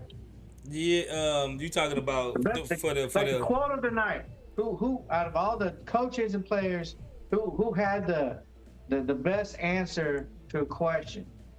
The best answer, man. That's kind of difficult. Was it like you have something in mind exactly? No, I don't. Not yet. I haven't heard all of them yet, so I can't. Oh, so you asking me for my personal opinion? Yeah, you haven't heard them all yet either. Yeah. I heard most of them. Yeah. I was moving around and stuff, but. You know what I think, Space? You know what I think, Space, Chop? What's that? If I had to say the best, well, not the best answer, but the most probably like, I don't know, eye-opening answer was the question about Kevin Porter. I mean, they still haven't legitly kicked this nigga off the team. Like, he's still on the team. He's not going to training camp and not raw meted it, but they still haven't said, like, yo, we straight up release him off the books. Like, release him. They never said they release him. Somebody asked him a question. They said, is he going to ever be back on the team? He was like, I can't answer that. What do you mean you can't answer that? It's like, yes or no. Yeah, so we just went through that, too, and I was right there with you. I was like, man, he should just say, no, he ain't coming back, but we forget about the different legal aspect of it that where he legally can't do that. Space. They can release him anytime they want to. You can release a player anytime you want to. They can release anybody. They can release Jalen Green right now if they want to eat the contract. You can release a player. Yeah, you can. I think you don't have to wait. Yeah, they just trying to eat. You know, the thing is, they don't want to lose Kevin Porter Jr. They want to see if they can go through the legal shit and he could beat this legal shit and the NBA install him so we could keep him. They don't want to really let him go. I don't want to let him go. I don't know. Nobody knows if this shit is true or not. Everybody, you know what I'm saying? It's probably true, but we still. Yo, hold up, bro. Don't cut me off, bro. Don't cut me off, man. You don't know if this shit is true or not. Like, let the legal process go out. Let the legal process go out. You know what I'm saying? And then that's how I think they moving. They not really running straight up release them. They got like a little slimmer of hope, Rocket, Chop, to maybe keep them. I think I was going to say the slimmer is very, very slim, and it's not about him anymore. It's more about the Rockets. It's about the team. Yeah, we still have to cut our ties, whether you like it or not. You know. So release him. Why is he still on the team? Because the contract. It's called due process. They don't want to. Yeah, they don't want to eat that $15 million right now. Because if they release them, they lose. They gotta pay them. They lose a big bargaining chip. Did we lose them? Jock Landale gave a bunch of good answers to your question, sir. He gave a bunch of good answers. My thing, I think Uncle Jeff. I think Uncle Jeff was probably one of the best interviews. Yeah, he was good too. I really liked what Uncle Jeff was talking about and how he laid everything out, because you see where he talking from, you know. So I think Uncle Jeff was what Uncle Jeff said? Man, he said a lot. He had one of the longest interviews.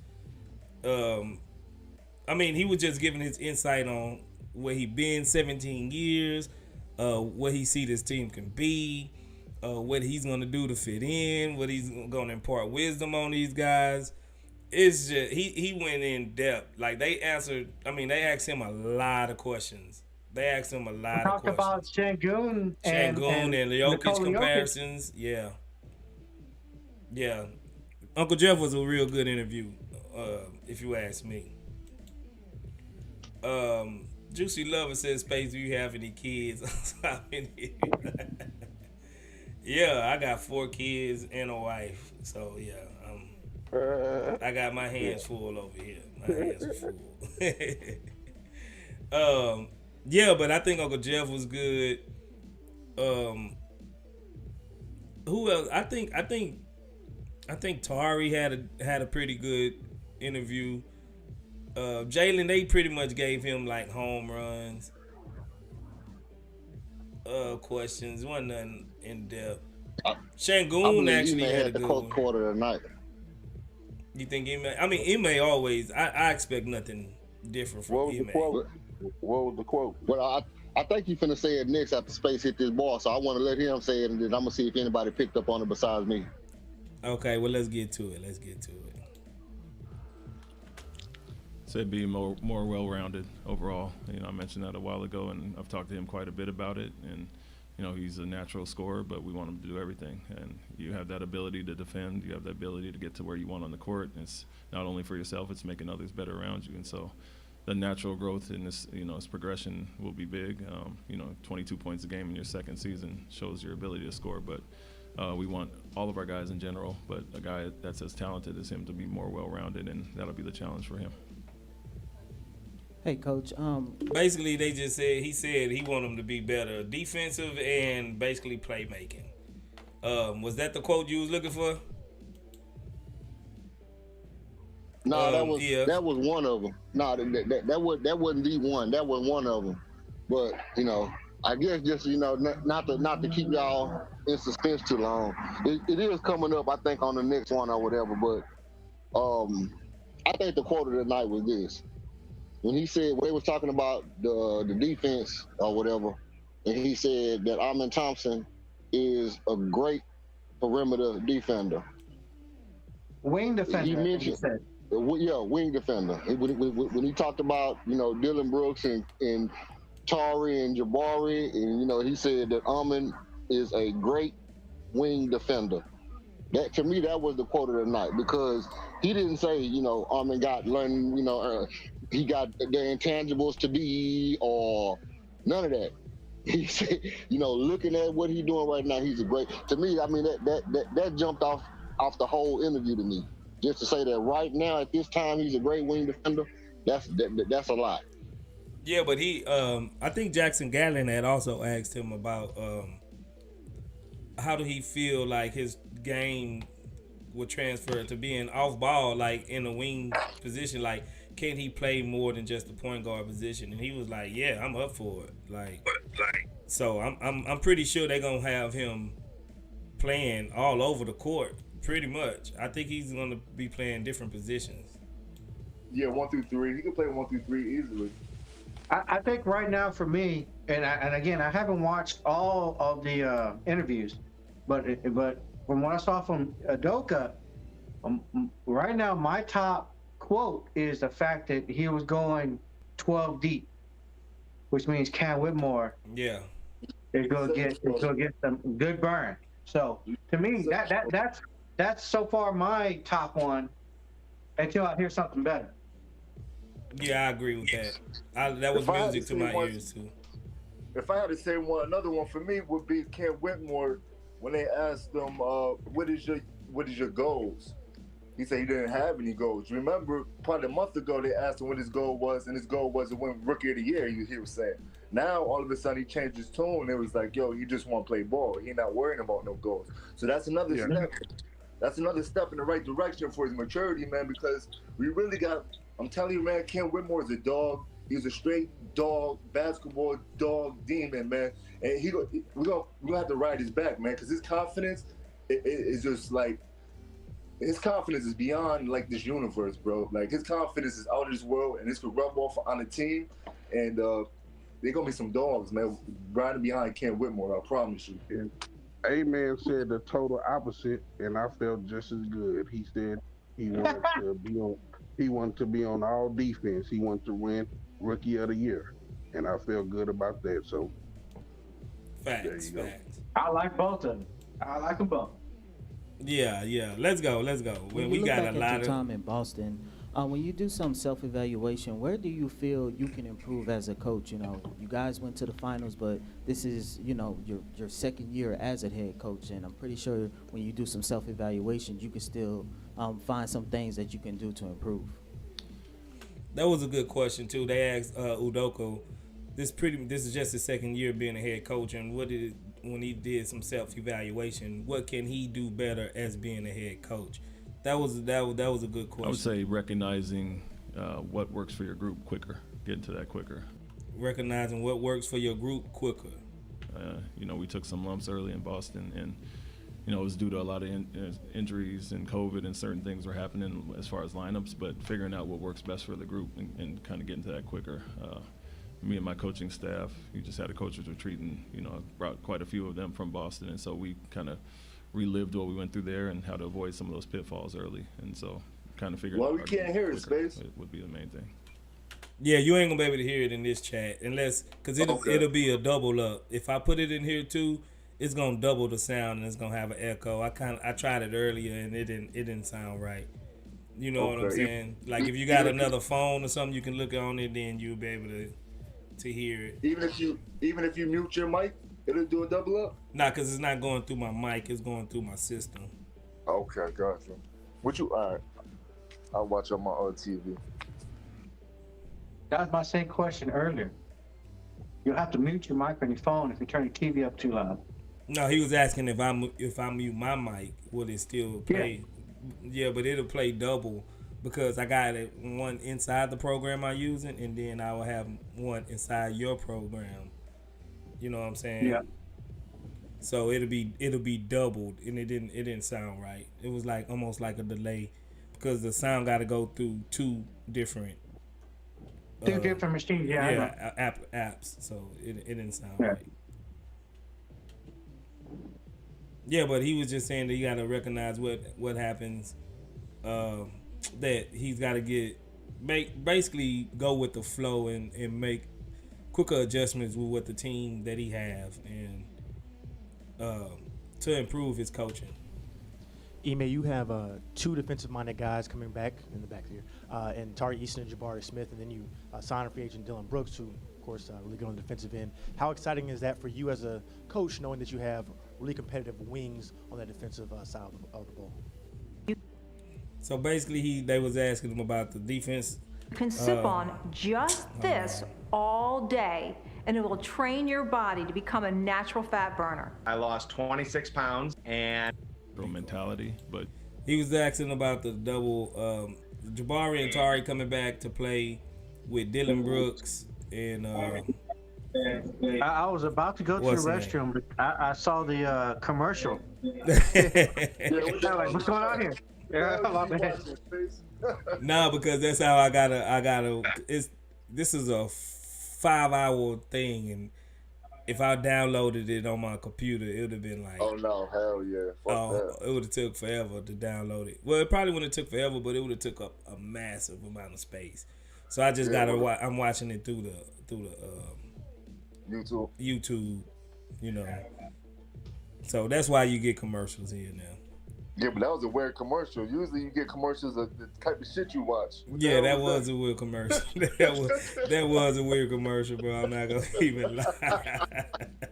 Let me find out Space on trying to get his waist train the game up. Hey, I gotta get my abs right, bro. I'm getting too old, man. I'm losing I got a dad bod now. Yeah, but that's what happened right there, bro. But you know, guys overlook Fred just because of his stats.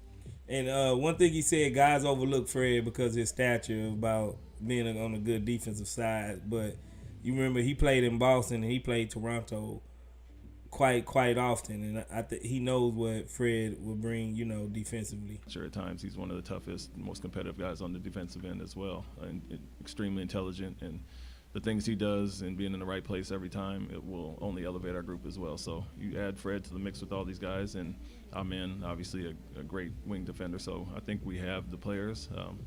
certain guys don't have that mentality right now or aren't known as defenders, but we'll get them up to speed, and that's the job of us as a staff, myself as well. But when you add the pieces that we add, it just raises the level competitively on that end of the floor, and I think obviously Dylan and those guys that you mentioned will do that. So basically, he said he want everybody to be a defensive guy.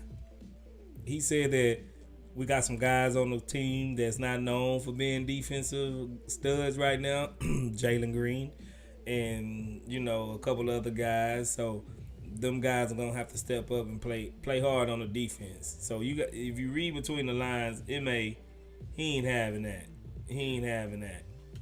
How fast do you think Jalen's gonna be until he gets benched for no defense? For no defense? Yeah, how soon do you think he'll be benched because of his defense? Do you think he'll get benched, Sugar Mix, for no defense? I think so. I mean, I don't know. Don't try to set me up with that question, Sugar. I'm asking you. Do you think he'll get benched for no defense? I feel like I think he will. I think he will at least one time.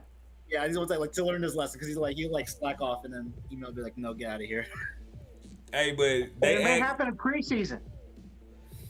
I think eventually, I don't know if he may. I mean, I don't think he'll lose his starting spot. You know what I'm saying? But if he's not performing within a quarter, he might have to sit down for a quarter or a half a quarter or something to sit next to Udoka, and Udoka give it to him in his ear. And watch Jay-Sean Tate brick some threes. Oh my I mean, he's gonna make the threes. Who's gonna make them? Jay-Sean? Jay-Sean Tate. You think he gonna make some threes? Well, he's gonna come in for defensive purposes when Jalen Green gets benched. Well, you said he was gonna make some 3-pointers. I hope. At first, I said he's gonna brick some threes. Oh, brick some threes. Oh, okay. I heard you wrong. My bad, Brown. But I'm hoping he makes them. I'm gonna say that Jalen won't get benched for his defense. I'm gonna say he's gonna come with that. He want it. He want to win now.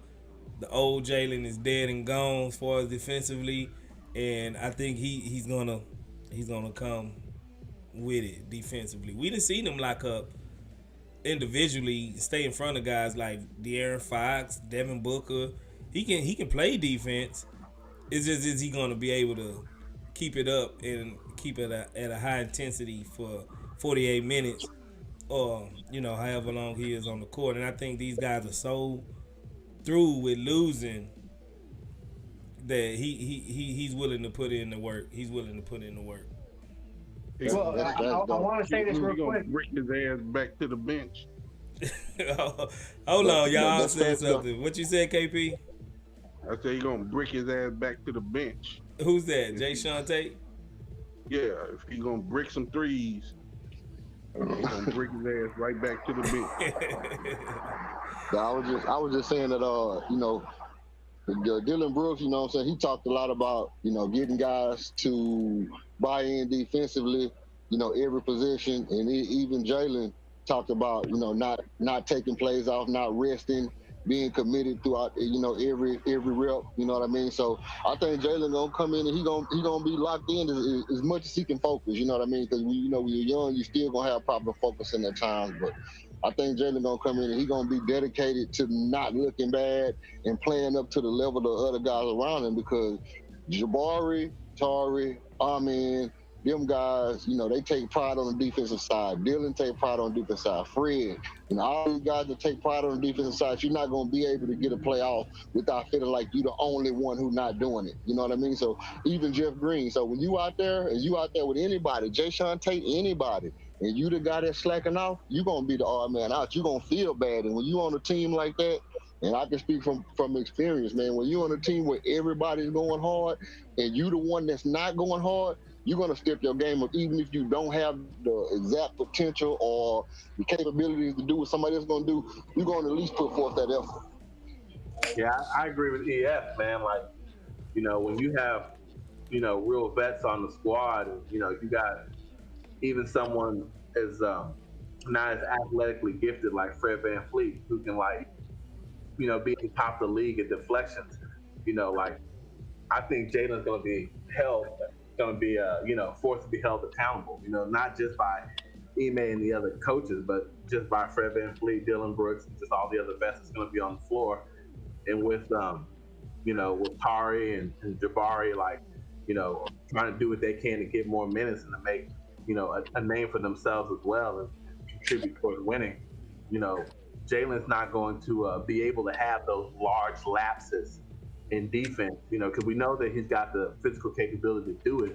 It's just like, you stay locked in, you stay focused, and not have these large lapses in your defensive coverage where people are getting you backdoor. Like, people were getting him backdoor like crazy last year. Yeah. So I think Jalen will be held accountable, and if he keeps it up, you know that Dylan's very vocal on the court. Like, he's going to say something to you while in transition and snap you out of it. Like, he's very vocal on court. He is definitely an on-court leader when it comes to the defensive side of the ball.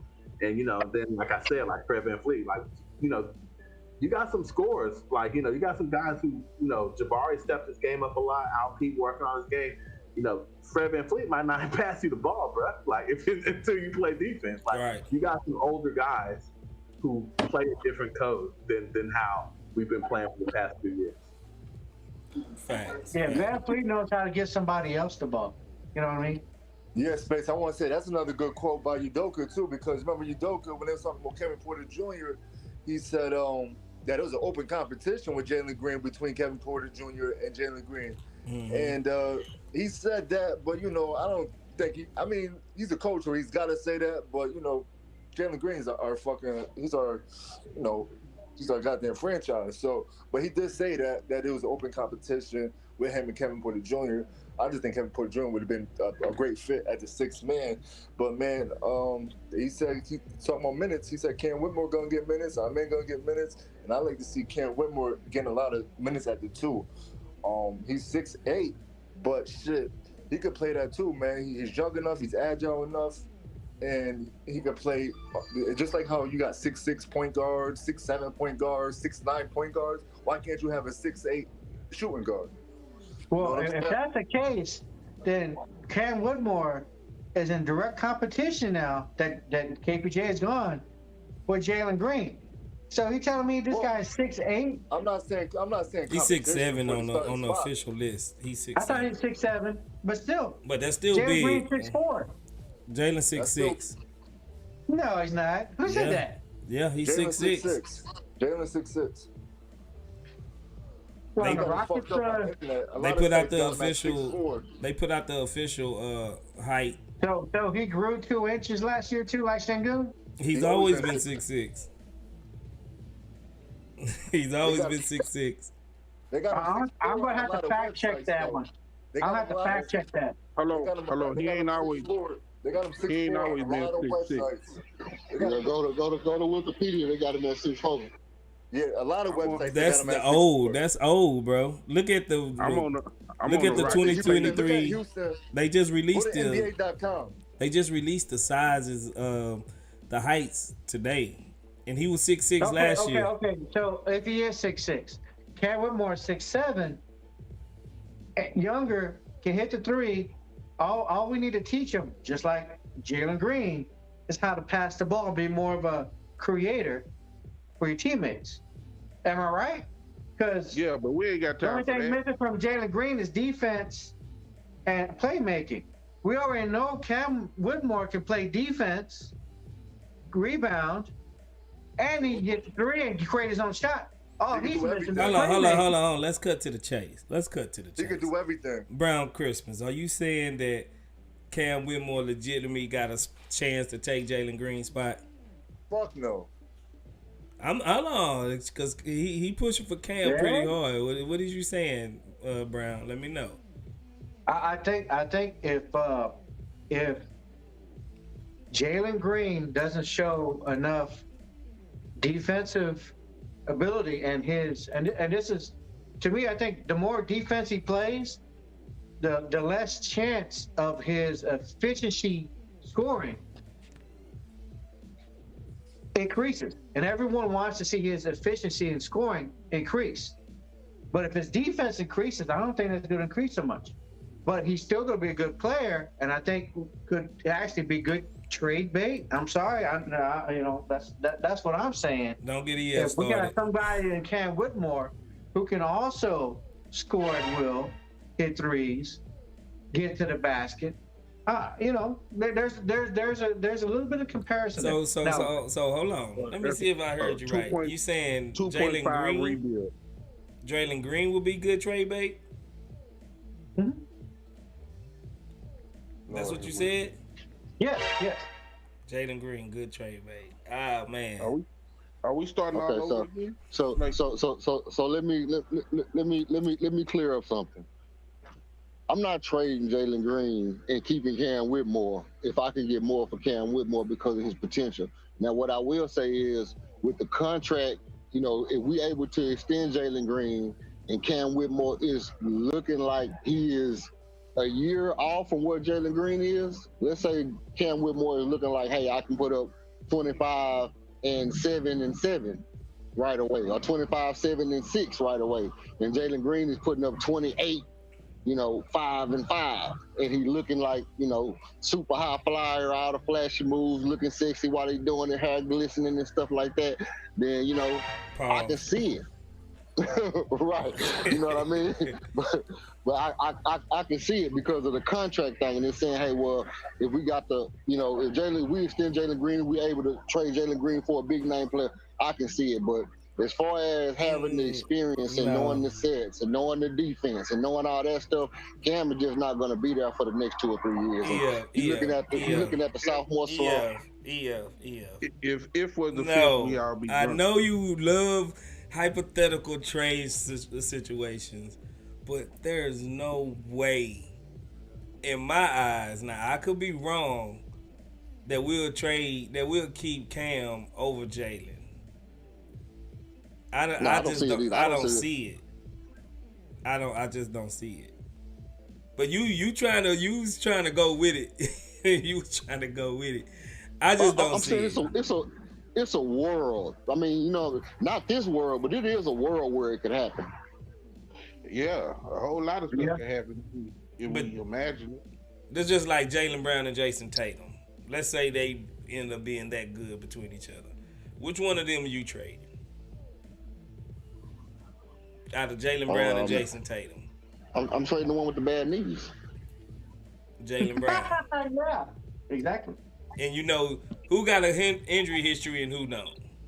Between Cam got the injury history, so he's gone. Okay.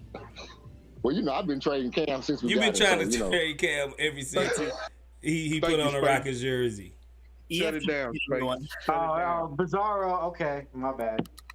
Shut it down, Space. Shut it down. I was just trying to, bring some clarity to the situation, man, because I don't think Jalen going nowhere no time soon, truthfully. Yeah, especially since the fact that Jalen is the number 2 pick and Cam is number 20. They already invested way more into Jalen. They're not going to let him go ahead of Cam. I just think I've seen some weirder crap though, like this KBJ stuff. Just saying. Even if Cam get 60% of Jalen good offensively, 70% of Jalen good, and he end up being just a little bit better than Jalen on defense, I still think they'll trade him because Jalen fits with the other guys on the team, I think, better than what Cam would. Because Cam really, he needs that ball to be successful. Jalen really don't need the ball. He can come off screens, run around, do a lot of different things to be effective. You know what I'm saying? So I don't think he actually just needs the ball to be effective like I think Cam Whitmore do or will. So, man, let's get back to this interview. Let's get back. What's up? Space, can I say something real quick? Go ahead. I thought I was talking to myself. I thought I was in the stream the whole time. I was backstage. My bad. Yeah, when I brought up Cam Whitmore at the 2 spot, I wasn't saying direct competition with Jalen Green. I was saying just to fill Kevin Porter Jr. backup minutes at the 2, because his natural position is the 3. So he's not going to be in competition with Jalen Green. But what I'm saying is, since Kevin Porter Jr. is gone, that backup 2, Cam could fill that back up too, just for the moment. But his natural position is the 3. Yeah, I didn't think you was getting at that, but Brown Xmas, he went that far. He took it there. That's why I had to clarify something with Brown, Mr. Brown over there. I'm not gonna say that Cam he might be our franchise player in a year or two. His skills is up there. It's up there and it's stuck like that. You heard? Yeah. Hey, you might as well put me down on that, just like 6C Charlie. You know what I'm saying? I think Cam would be a good player. I think he'll be a good player, but I don't think we'll keep him over Jalen. That's the only thing I had contention Of course, with. he might get traded next season, but yeah, right now I'm feeling good about him. DJ Generate says I can tell this is gonna be a 5-hour stream. I ain't sitting here for 5 hours, man. I still gotta eat my dinner and everything, man. So we gonna try to get through this. Some of the guys, I don't think we necessarily need to, like Boban and all them. I don't think we really need to go through them. I might skip past them. Hey, obviously, the offseason, all the news is off the court, basically. But for these 6 months or so that you've been in charge, finally somebody said the same thing. We don't need Boban. He's just a fan favorite. That's it. Man, Charlie, I didn't know you had came back in here, bro. You've been so quiet by the hour. No, I just let everybody else get a chance to talk. I've been here listening to everything. Yeah, I know. I'm just saying I forgot all about you, Charlie, because you've been quiet, man. That's it. Love y'all, man. Already love you too, Charlie. Here we go. When camp start, what have you seen on the court? Some specifics that you've seen of guys with some off-season growth that has impressed you? Okay, there's MA about the off-season. What he's seen in these guys that impressed him so far? The talent, the talent, potential, the potential, the depth, depth. The things that I kind of learned about the team going through the interview process, and then the additions that we made obviously raised that. But you look at Tari and Jabari, for instance, in a few games in Summer League, their growth from year 1 to year 2, and just the carryover that Jabari had from the end of the season to his great games in Summer League, and what he's done in the gym recently just continue to elevate. And so we look forward to guys like him having a big year. But overall, the depth, like I keep talking about, I've been on some teams that had really good depth, won some championships, but we, like I said, go 1 through 12 with a lot of confidence in a lot of guys, and so gives us a lot of versatility. But the potential of the group and the additions of the veterans give us experience. But I'm excited about the overall group in general. He mentioned that 1 through 12 again. He mentioned that 1 through 12. So he basically saying he loved the versatility of the group, the depth of the group. He's been on teams that have great depth like that, and he mentioned he kind of slid that in like some championship teams. He didn't think I caught that, but I caught that too. So Udoka ain't here to play, man. Udoka here to win, and he want to win big. So that's always a good. That's good to my ears, bro. Playoffs. What say, Sigga? I'll be damned if I miss the playoffs and Ime's gonna yell at the team. Oh yeah, Ime might lose his marbles if we don't make the playoffs, bro. He might get a few technicals. Yeah, for sure. Hey, Coach, can you talk about, I know you haven't gotten to camp yet, but what would be the identity? That's why we gonna be 6 seed. I keep telling everybody that. From what you see already. Yeah. Matter of fact, I'm gonna go ahead and play what people expect to see. Let's go to a different. The defense with always done a different segment. Stone by the dog. What you say? What you've seen today is a successful eye commercial. surgery. And I was this, just saying, where did you see that Jalen Green was 6'6"? Because I just went to ESPN. They just released their their roster today. The Rockets did. Yeah. Hold on, I'll pull it up. Hold on. So y'all won't think I'm lying to you. Nah, I don't think you're lying. I'm just saying I went to two different things, the Rockets page and ESPN, and it's still saying 6'4" on both of them. Yeah, ESPN they don't update their stuff, man. Especially about the Rockets. The hate is real. And I remember KPJ saying he's 6'6". Well, then I'm 6'6". When I'm just saying. Okay, I'm gonna read them off to you. I got the list right here. All right. I got the list right here. And it's the training camp roster. I'm gonna let everybody out there in chop world see I ain't making nothing up. I ain't making it up. It's right here on my phone. You see that? Training camp roster. You see that? Okay, let's see. Jermaine Samuels Jr. number 1, height 6'7", 230, out of Villanova. Aaron Holiday, a guard, 6 foot, 185, out of UCLA. Aman Thompson, 6'7", 215, overtime elite. Jock Londell, 6'11", 255, St. Mary's, California. Jalen Green, 6'6", 183, G League Ignite. Fred VanVleet, 6 foot, 193, Wichita State. Cam Whitmore, 6'7", 235, Villanova. Jayshawn Tate, 6'5", 226, Ohio State. Dylan Brooks, 6'7", 220, Oregon. Jabari Smith, 6'11", 213. You say that again? No, I thought Tate was 6'4", but keep going. Oh, Tate 6'5". Dylan Brooks 6'7", 220 out of Oregon. Jabari Smith Jr. 6'11", 213 out of Auburn. Trevor Hudgens 6 foot, 198, Northwest Mississippi State. Nate Hinton. I thought Brooks was shorter than that too, honestly. Yeah, he's 6'7". Darius Day 6'8", 240. Tari Eason 6'8", 217. Al P 6'11", 255. Jeff Green 6'8", 235. And Bo Bonds 7'4", 286. And Matthew Mayer 6'9", 225. Cool. So Appreciate it. they got Jalen Green 6'6" on there, bro. I ain't stunning. Did he grow? Or? I'm pretty sure last year he was listed as 6'6" as well, because him and maybe he was 6'5". Maybe they put him at 6'5" last year, but him and KPJ, they stood shoulder to shoulder. And they had KPJ listed as 6'6" too. Yo, wasn't Matthew Mayer that guy in summer league? He was bombing all them threes. Yeah. OKC? Yeah. Yep. He's 6'9", bro. He's 6'9".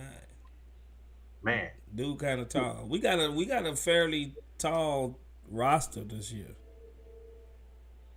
Fairly tall roster. So we ain't the little PJ Tucker at center Rockets no more like we was. Dan Tony small ball. We ain't them no more. Yeah, we got a little size. Yeah, we got some size. Especially with size, man. Especially with Tom in, man. 6'7", man. Guard. My bad, Space. I'm cooking, so my shit keep going in and out. But I just want to say, I guess LP didn't make the 7 foot mark, huh? Nah, he's 6'11", bro. And then one thing about Ken Whitmore's a big dude, man. You see how big Ken Whitmore was at that media, and then compared to Dylan Brooks? 6'7", 235. And Dylan Brooks is 6'7", 220. And Dylan Brooks supposed to be the bully. Ken Whitmore is the bully of this team. I'm telling you right now, Ken Whitmore's a dog, man. He's a dog, Space. I mean, I'm not doubting him. I just need to see it. I need to see it. Oh, you seen it in the summer league. You seen it. He was a Big East Player of the Year. He gonna keep showing you. I promise. Yeah, I mean, I like him. Yeah, I mean, I hope I'm not giving off the impression that I don't like him. You know what I'm saying? No, I do like him. We just ain't seen him go up against LeBron and KD and Steph yet. I gotta just see a little bit more out of him, just like KP said. Yeah. I just gotta see a little bit more. LeBron about to be in a wheelchair. Okay, come on, LeBron, man, that boy still, for his age, man, he still. Yeah, he still got it. Yeah, he still got it. Let's see what LeBron, Fred. He lost a step or two though. He did lose a step or two. Oh yeah, of course, that's age. Father Time started tapping on your shoulder. Eventually you gonna turn around. You know what I'm saying? You got these fresh boys, 21 years old, man. They got a lot of motherfucking steam behind them. I was just trying to give an example of, upper echelon players compared to the summer league players. That's all. Oh yeah. For sure. Let's see what Fred VanVleet talking about.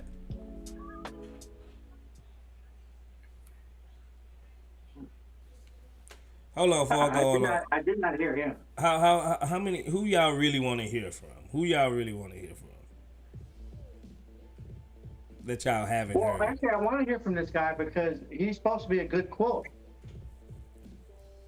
Yeah, I mean he real good. He real good. As far as saying what they want to say. Saying, I mean, you know, saying. Yeah, I think he's supposed to be one of.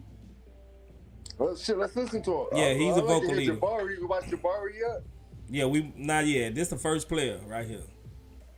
This all been on Stone and Udoka. Thank you. Y'all talk too much. When you look at this young core of players, how well, do you shit, feel you know they what fit Fred VanVleet gonna say? Shit, let it play. Let it play. Fuck it. Yeah, come on, we gonna go. With your veteran presence, if y'all hear anything, just let me know and I'll stop it. Put it like that. How are you able to lead them? Yeah, I think first of all, I'm here to help, right? So I'm here to help them grow. I'm here to help them develop and learn, you know, who they want to be in this league. It's totally up to them. You know, my professionalism and work ethic, that'll translate over. That will just, you know, be contagious. So it's been a great summer. I've spent some time with some of the guys already, but looking forward to having the whole team together to, you know, start this journey that we're on. Hey Fred, welcome to Houston. How do you think your experience and all your years in Toronto prepared you for this role with a younger team that's looking to take that next step? Yeah, well, I think my first 2 or 3. Jackson actually made some. He asked some good questions. He said about what it is his previous time in Toronto and how he grew up there would pretty much translate with this young team and what he got to bring to it. 3 years, obviously. Yeah, he tried to hit Stone with that Kevin Porter Jr. Question. Yeah. Jackson, I'm low key proud of Jackson, man. He actually said some things that the chop shopper asked. This is the type of stuff me and Frank asked if we had the chance. Yeah. So. He asked a tough question. He asked him straight up something on KPJ, and fucking Stone just said something and just turned his head. Yeah, he didn't want That's big fact though. Jackson say all that giggling and shit. Put that aside. I'm coming at your head today. For real, he trying to do some real journalism. Some real. He was out there. I ain't gonna even hold you. Yep. I'm proud of that man. To a team that was, you know, 59 wins, 58 wins, championship my first 3, and then my 4th year another, I think 50-something, 48 wins maybe. As a younger kind of role player coming off the bench, and then really my last 2 years was, you know, almost a similar situation. We were a little farther along because we had some carryover from the championship, but we had a ton of young guys the last 2 years up there in Toronto. So just learning from that and. Merk once said Jackson about to get that media access removed. Yeah, man. I think that's what on the cool. I do think that's what the organization holds over these guys' heads, like access to the team. As long as you be our mouthpieces and don't think for yourself. You know what I'm saying? Like I've been said that a long time ago. You know, learning how to adapt and adjust and find. It explained all the softball questions. Yes, very, very so. Effective as a leader, but also continue to be effective on the floor. I think I'm gonna be able to draw on that a lot and help these guys a lot. Basically, he said he just here and he been through similar situations when he was with Toronto, and he's just here to help these guys out a lot. Would you consider a successful season? What do you consider a successful season for this team? For the team. Well, I always aim high, so you know, I'm not gonna get tricked into, you know, putting some expectations out there this year. But we have our own expectations that we've been talking about before, you know, we've even stepped on the court. And I think you should always aim high, and the goal is to get this franchise back to, you know, where it's supposed to be at and where it has been. There's a rich tradition here. A lot of great players have come through here. I don't know how long ago that was. You know, felt like you guys were supposed to be in the finals and win a championship a couple years ago. So a couple bad seasons will make it feel like that was a long time ago, but it really wasn't, you know, that far off. So ultimately the goal is to get us back in the playoffs and competing and building towards winning a championship. Fred, how important is the bond? Basically, he's saying he want to win. Everybody's saying they want to win. He got high expectations, but he don't want to, put a number out there, no real lofty goals. But everybody want to win, bro. I guess the relationship between you and Coach Emil Duncan, how has that process already started? Just because of being able to impart on these young guys and kind of change the culture and move things forward. I think Coach is probably the biggest reason why I'm here, and just having that draw and just some of our conversations and understanding what he wants to do and what he wants to accomplish. I've always been an extension of a coach on the floor, my entire basketball career. So I'm excited to work with him and to learn from him and see how we can work together to build this team back up. And I'm just looking forward to getting onto the court. All of this stuff is cool and fun and pictures are nice, but I'm looking forward to getting to work and starting to build. I like what that boy said. He said all of this is cool and fun, taking pictures and stuff, but I'm ready to get to work. I'm ready to get on the court. I love that. That's what type of mentality we need over here. Just from seeing him afar, what did you think of Jalen Green? And what have you learned about him just in the time that you've spent with him? Explosive talent, top talent. He's picked number 2 for a reason. Natural scorer, competitor, plays hard. He's got that dog in him, and I always admired his game from afar. But being able to spend some time with him and work with him and start to grow that bond this summer, I'm just excited to kind of help him as he just takes that next step. Coming in as a young guy into the situation that he was drafted into, and now these years fly by, and that's my conversations with him is don't wait. There's no reason to wait, and I think it's time for him to have that big breakout that we all know he's capable of having. Okay, he asked about Jalen Green, and basically what everybody said about Jalen Green. He got the potential. He's explosive, and he just needs some guidance or whatever to take that next step. This is how I'm going to do it. I'm going to let the guys run through it, the whole thing, and then we'll recap what they say at the end. Looking ahead to next summer, if USA Basketball asks you, will you play in the Paris Olympics? I would love to. There was some interest this summer, so I was in contact with them. Just didn't, line up with what I had, in my personal life this summer, so I couldn't make the commitment. But I would definitely love to be a part of Team USA. Hey, Fred. First and foremost, welcome to Houston. To go from undrafted to the only player to sign a max extension, how would you best describe your basketball journey up until this point? It'd be hard to. I'm pretty laser focused in terms of where I want to go and what the things I want to accomplish. So it's hard to put into words, or it's hard to reflect. When you're always looking ahead. But I think just a testament to some combination of character and work ethic, and getting out there and not being afraid of the moments and performing when it matters the most, and some good fortune, playing on some good teams obviously helps, but there's always another level, there's always another journey, another challenge, and I'm excited to be here today to start a new chapter for myself. Can you talk a little bit about what you bring on the defensive end? It seems like a lot of people don't talk about your capabilities on defensive end, even though you've been one of the top 3 players in the last few years in steals, and what you can bring to your new teammates to get them up to that level. Yeah, well, first of all, the first step will just be getting us in the right spots, right? A lot of defense, especially at this level, is just being in the right spot, being in the right position, and let your athleticism and your talent, take over and be able to make plays. We got some supreme athletes and guys that can make incredible plays on this team. So getting our system in, getting us in the right spots, and being ahead, whether that's watching film or game planning and just being ahead of the play. A lot of young guys, they start off behind the play. So once you're able to get ahead of the play, you can anticipate, and that's where you see, most good defenders have success. But myself, along with Dylan, I'm excited for that to play with a guy like that and to have that identity kind of rub off on the rest of the team to where, you know, you take pride in playing defense and you know, that energy is very contagious. Fred, do you feel like this team is counting on you for a lot, both leadership off the court, mentorship, and the basketball? And if so, and I believe the answer is yes, is that one of the reasons why you want to be here? Yeah, absolutely. I mean, that's why I'm here, and, you know, that's why that contract was what it was. Ultimately, you know, there's going to be a lot on my plate, and it's not something that I shy away from. It's something that I take a lot of pride in. It's who I am as a person, as a man.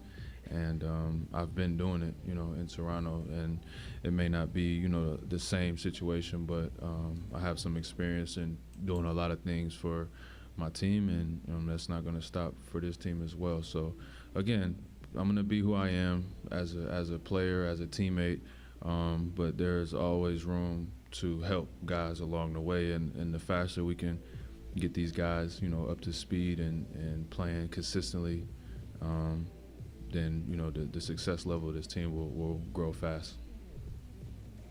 Fred, there's not a lot of examples in recent NBA history of an all-star level player signing with a rebuilding organization like this, especially if there's no co-star in place. What was it about this situation, this organization, that made you comfortable to take that leap of faith, even considering what the results have been the last couple of years? Well, I don't have much ego when it comes to that. There's no reason for me to be too good to come play in Houston. We didn't make the playoffs last year, so, you know, we were at home too, and we got close to the play-in. We had a good team. We underachieved by our standards, but it wasn't like, you know, I was on a championship contender and I'm going to, you know, the worst team in the league. I never looked at it like that. The opportunity presented itself. There was interest.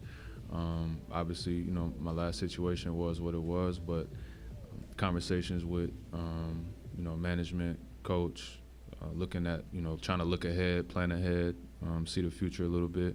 And, you know, some opportunities come along and, you know, you're too good to pass up. So I'm here, and I'm excited to be able to be in a position where I can be myself and be empowered to be myself and, you know, help as much as I can. Yeah, that last question right there, man, they was asking, like, it's not a precedence that, like, NBA All-Star level type player goes to a rebuilding team. What made him want to go to the Rockets? He was like, I don't have the ego like that. Like, I will. Basically, he was saying he'll play on any team. That they didn't make the playoffs last year, so what makes him feel like he's too good to come and play in Houston? He said it was mutual interest, and he felt like he can come down there and make an impact. So he came. So that's why I think this guy's a leader, because he don't carry that ego around like, man, I'm Fred VanVleet. What I look like going to the Rockets rebuilding. I need to go be chasing championships so I can get another one. I think that's like one of the best sound bites I heard from him. Anybody else?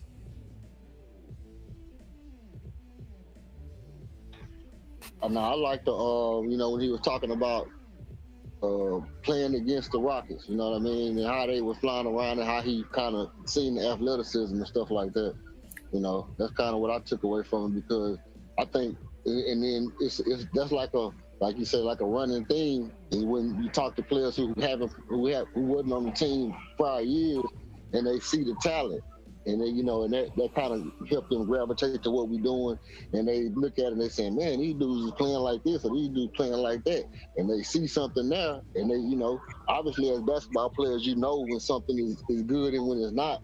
So just witnessing and experiencing it, especially, you know, being in the preseason. I don't even know if he played. I think he did play in that preseason game, because I went to that one too. But being in the preseason, how we blew him out in that preseason game, and just, you know, how we played him in the regular season, and to be on the other side of it and witness the athleticism and the speed and stuff like that, and saying, you know, we was a little slower, you know what I mean, and, you know, they was way quicker and explosive and faster, and it looked fun to, you know, to play with a team like that. Yeah. Oh, I was gonna say my thing with Fred VanVleet.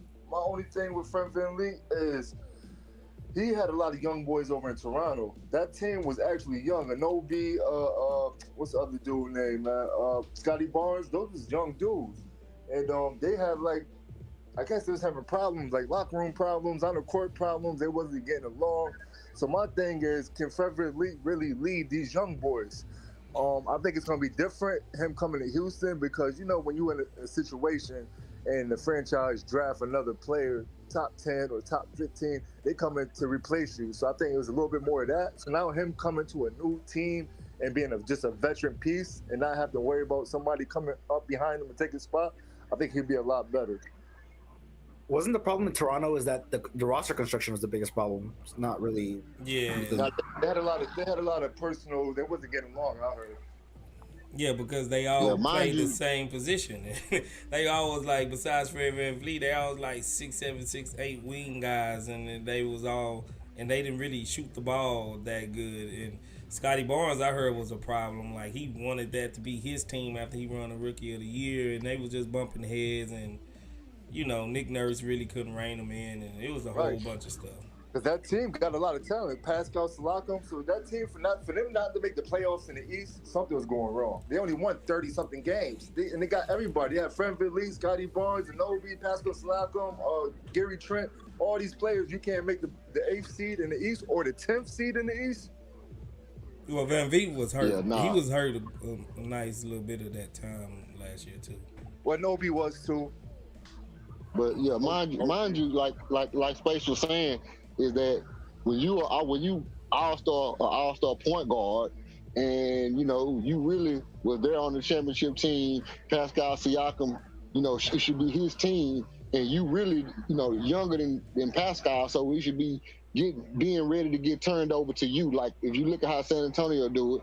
You know, teams like that, you know, you got the two best players on the team and you building around those players. You bringing in the guys that can complement those players, and they bring in Scotty Barnes, and then he feel like it should be his team, and you know all that stuff. So it wasn't really like Fred VanVleet is an a-hole or whatever. Is that, man, you know, you gotta fall in line. You can't just be jumping out the hierarchy like that. So I respect that. And so now he coming to a team that's not his team, and hopefully he bring the same mindset he had in Toronto. He bring that same mindset with him. Like, this ain't really your team. Yeah, you got some seniority. You know what I mean? You grandfathered in and this and that and the third. But this is somebody else's team. And so the fact that we got Ime and it's really Ime's team, you know, it's gonna be the alpha dog combatants is gonna be between Ime and Jalen, and as long as they get their shit, you know what I'm saying, like they need to have it, everybody else will really fall in line. But see, look, I look at it kind of backwards from you. The same way, I'm looking at it the same way as you, but a little bit backwards. Only thing I look at it as, Toronto was supposed to be his team. You won a championship there, that's your team. You're not supposed to let no young boy come in here and punk you out your spot. You know what I'm saying? You're supposed to hold it down and be like, yo, let these niggas fall in line when they fall in line. You ain't supposed to have no problems with no young boy. If you the dog on the team, you the man. So now, okay, that case played his part. But now him coming to Houston, he don't have to deal with that. You're not coming in with no competition with no young boys. You come in here, you know exactly what you came here brought here to be, as a veteran piece. So he could just be that. You know what I mean? He don't have to try to outdo somebody or worry about a young boy coming to take his spot, because he's here for a specific reason. You know what I'm saying? Yeah.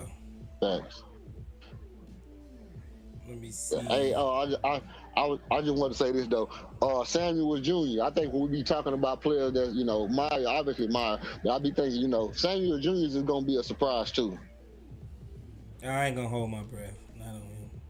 I say it's different, just because, you know, I have a year under my belt. Okay, here goes so Tari. I'm not, you know, a rookie anymore. So, you know, with more, you know, time, Tari's pretty short. Opportunity, but also, you know, you got to be held accountable more. So, just a bigger. Yeah, I ain't heard Tari yet. Understanding. How does this team get better? How do you get to where you want to be as a team this year? I'd say it's just attention to detail. I think, you know, with the veterans coming in, our emphasis is probably just been on attention to detail and our emphasis on the defensive side. As long as we really lock into those things, I think, you know, we should do, you know, better than we have been. And, you know, with guys like Fred, with guys like Jeff, Dylan, bringing that, you know, veteran presence, I think, you know, we're gonna mesh well. Hey, Tari. We saw you in a front row. All right. We saw you in a bit more of an expanded role in the couple games you played during summer league, doing some things we hadn't seen you do during your rookie season. What do you think is going to surprise people most about your game this year and what you've worked on? I'd say the things that are going to surprise people are just my understanding of the game. I'd say that's the biggest thing. My understanding of the game. The places I score for, kind of knowing my spots, knowing my spots, and definitely just taking a bigger role on defense, just trying to be a bigger presence. You know what I'm saying? Be more vocal, trying to kind of be a leader and take on a leadership role on the defensive side. Hey, Tari, so what did you do over the summer, kind of following up on that, to what did you work on to be able to take that next step? What was your big focus? As far as offensively, I worked on a lot of just ball handling, watching a lot of film, and a lot of just shooting, being able to knock down a catch and shoot three, while also expanding my game just a little bit more and trying to score on three levels. So adding a little bit of a mid range to my game as well. But as far as defensively, I think it's just when we play, just having a different intensity. Tari, you and Jabari are really good friends on and off the court. Personally, what does it mean to you all to know that you all are the faces of the franchise, to take this franchise into the future, and how much responsibility do you put on yourself to do that? Yeah, me and Jabari, are really good friends. We talk about the future, our expectations, just everything, all the time. So it's definitely a conversation, we've had, the responsibility that we have, and we don't take it for granted. I know I don't, and I know he doesn't. So I think this year we've come with a different level of focus and just understanding how important it is to try to make the city of Houston proud, get some more wins for this city, and get this fan base rocking again. Tari, have the coaches talked to you about what they expect you to do, except for me this season? We've talked a little bit, but the season is just kind of right around the corner, so there will be more conversations. Some of the veterans' names up already, Fred and Dylan, Jeff. What are your initial impressions of them and how they're going to help this team? Fred, instant leader. As soon as he got here, he took on. I think he took, pride in just being an instant leader and took on that leadership role really well. Dylan and Jeff, I'd say, especially Dylan, took on a really defensive-minded approach. As soon as he got here and kind of basically got with me and just told me, just kind of the keys. He showed me, the blueprint to success, where it all starts, and that's on the defensive side. So, I'm excited to work with him, especially to just get better as a defender. You know what I'm saying? He's in a position to where I hope and see myself to be as one of the best defenders, in this league, in the league. He sees himself as the best defender in the league, and, I love that mentality because I have the same sort of mentality. So I'm just excited to get to work. Thank you.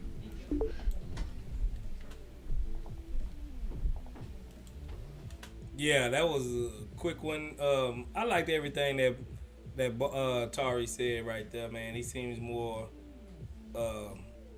calm, collected, into matured. He's like matured a little bit, and he just want to be basically the same person, but a little bit better on defense. So. Tari impressed me, man. Tari impressed me. Anything on Tari? Any of y'all? Should I ask? Did you work on your layups? Oh man, yeah. He well, it's not that he just don't finish the first one, because usually he get his own rebound, put it back in like 2 or 3 times before he actually get it. So.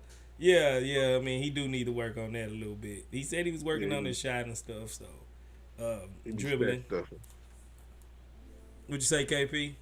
He be stat stuffing. Yeah, he be stat padding. He get his own rebound. That's how he get a lot of them offensive boards. Yep. Brown Christmas. You got anything? Well, I was just saying he's still working on his playmaking. He's still young. Yeah. So a lot of those forced layups will turn into nice passes, hopefully. But he may go into a phase of turnovers, but eventually they'll turn into good passes and assists. So, hey, I'm just saying, keep at it, Tari. You know, I don't care what people say. If he missed the first one, chances are he's gonna get the rebound and get the second one. So it's all Yeah, good. I would say this in Tari's defense. He did look better in the summer league, facilitating and not that tunnel vision and actually finishing and shooting a three. He looked way better, than he did last year doing it. Yeah, if I say something about Tari, the thing I like, Tari gonna be a dog too, man. He stepped his game up. Summer League was a good showing out for Tari.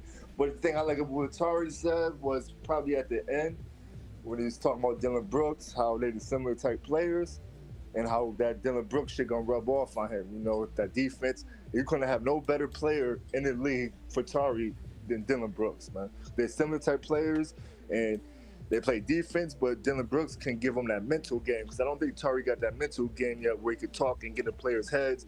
So once he get mastermind that type of shit right there from Dylan Brooks, he gonna be a problem. And not just Tari, with Kent Whitmore too, because Kent Whitmore's a big body, 6'8", 235, and that's another good player to learn from Dylan Brooks. That defense, and also, so I like that. Yeah, DJ Generation said this might be Jackson's greatest and last media day. You might be factual on that, man. I don't think he Jackson. He held their feet to the fire today, bro. Like I said, I'm proud of bro. Yeah, you did. You deserve the first Jalen. question after that. Kelly now? Yeah, you can. Kelly, you put some pads on. Hey, Jalen look a little bulkier too, man. Y'all see that? He look like he bulked up a little bit. Yeah, I seen that in one of his highlights like a week ago. I said, damn, you got a little size on him, pause. Yeah, I seen that. How different are you, is your role, your responsibility to this team's success now than in your first 2 years? I think it's more so the little things this year for me, just showing my growth and that, that I could win and I can contribute to winning no matter what it is. I don't just have to score. I play defense, get steals, talk, communicate, things to help the guys be better. Jalen, going into year 3, it's typically a big year for young players. Just over your first 2 seasons, what did you see from yourself that you can improve on, and how are you looking forward to trying to mesh with Fred and all the other guys? I think just defense. I could be a lot better defensively. Leadership, like communicating and just being in the right spot. I feel like I have already a good connection with, the new guys, Fred, Dylan, Jeff. So I don't think, that's going to be a real big problem with chemistry. I think the biggest thing is just showing I could come in, be a leader, and just do the little things. Jalen, during the offseason, you got a chance to work out with some of the big name superstars in the NBA. Kevin, you worked out with Booker. How important was that to you to reach out to those people, to work out with them, and to pick up some of their veteran leadership? I think it was super important, especially going into year 3. Like you just said, that's an important year for most young guys. Just to pick up on their habits and workouts. I remember my first workout with KD. You start off a workout, you try to get your rhythm, you go into a little cool and everything. He was like, no, every rep gotta be fast, game speed. And, he's his age, 35, doing that, going game speed every time. So I just picked up on little things like that, footwork, things that the greats are doing. So I feel like just for what I'm trying to be in, I have to be in those positions with those type of players. Jalen, right after Fred signed with the team, you guys were out there working out with Mike Guevara, and kind of just what has that relationship been like between you and Fred so far, and what are you hoping to learn, and what do you hope that relationship is like when it translates onto the court this season? He's like big bro already. We laugh and joke and play around. I've kicked with him outside of hoops and just working out too. So he's already been playing that big bro role. But he's been telling me that he's gonna teach me all the right ways to do this, and how to be a leader, and just how to be better version of myself for the team. So I'm relying on him, and he said he's gonna need me to. He's gonna do the same for me. So yeah. you talked early last year about how there's no losses, there's wins and there's learning lessons. How much did the losing, though, take out of you the last 2 years, and how much do you want to get to actually winning? Oh, I can't wait to get to winning. That's like the biggest thing, biggest focus this year is just to win. I don't think the losses took too much out of me. Like I said, they're learning lessons, and all you could do is really grow from them. So this is the year to turn it around and see how much I've learned and how much I'm going to grow. To kind of build on that, how much responsibility do you shoulder individually for really trying to get this team back to respectability and you get back to the playoffs after a few years out? I take a big responsibility in that. I know, the fans are relying on me. I know my coaching staff and my teammates are relying on me to be that too, as a leader, as a better player this year. So yeah, I take a big responsibility in that, and I think I've had a really good summer. So I think just coming in, we're going to training camp. From day one, you just got to be 110%. Last year, you showed that you can be a facilitator, and a lot of times you were bringing the ball up the court, initiating the offense. Is that something that you want to kind of expand on this coming year? Yeah, I mean, if that's the case, whatever it may be or whatever I need to do, just so we could be in that winning conversation, I'm willing to do. I feel like I've showed I could do both. I could play out of the corner. I could play on the ball. So yeah, it doesn't really matter. You mentioned kind of your personal relationship with Fred. What about him as a player? Do you think you guys can mesh well and be a solid backcourt together? Yeah, I think we're going to be a really good backcourt. It's just going to be a lot of space. He's a threat out there around the three-point line, so it's going to be more drives for me. If they close in on me on my driving lanes, then it's going to be an easy kick for him. So, yeah, I think we could really play off each other, and I think we're going to be a really good backcourt. Jalen, new coaching staff, new roster, new expectations. How different does it feel this year heading into year 3 for you? The energy's great. The energy's been really good. Just being in the locker room, talking to the coaches. Ime has came to, my workouts in LA. I got a good relationship with a lot of the coaches. It's a lot of laughing and joking. So the energy's been really good around the team and the coaching staff. Hey, Jalen, going into year 3 for you, what's the biggest difference? Where's your biggest growth come? And as you look at all the things you've been working on, how would you sum that up? I think the biggest thing is leadership and just, leading by example. Like I said, communicating, playing defense, and doing the little things. I feel like I've proven I could score. I've proven I could pass. It's now just the winning things, what it takes to win. And I think I've obviously worked on a lot of things this summer, but that's all going to fall into place once the little things is taken care of. So, yeah. You mentioned a couple times the little things and leadership. Is there something specific that you know to do now that you didn't know to do when you were a rookie, or that you've learned here just in the last year or so? I mean, I kind of knew all along. It's just maybe my head wasn't in the right space, or it wasn't locked in on what the goal is now. But now I know what I need to do. I'm tired of losing. I'm sure we all are. So, yeah, the little things like defense, communicating, being in the right spots, just things to make the guys better as a leader on the team. Jalen, there's a lot of high flyers on this team. Who has the best dunk package? Me.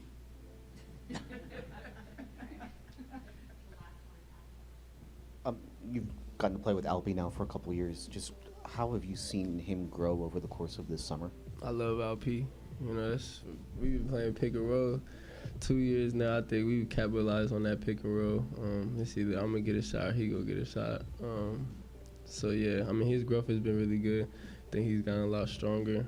We're going to see what training camp is like, but, he never disappoints me. He's a great player in my eyes. Yeah, appreciate you guys. Good to see y'all.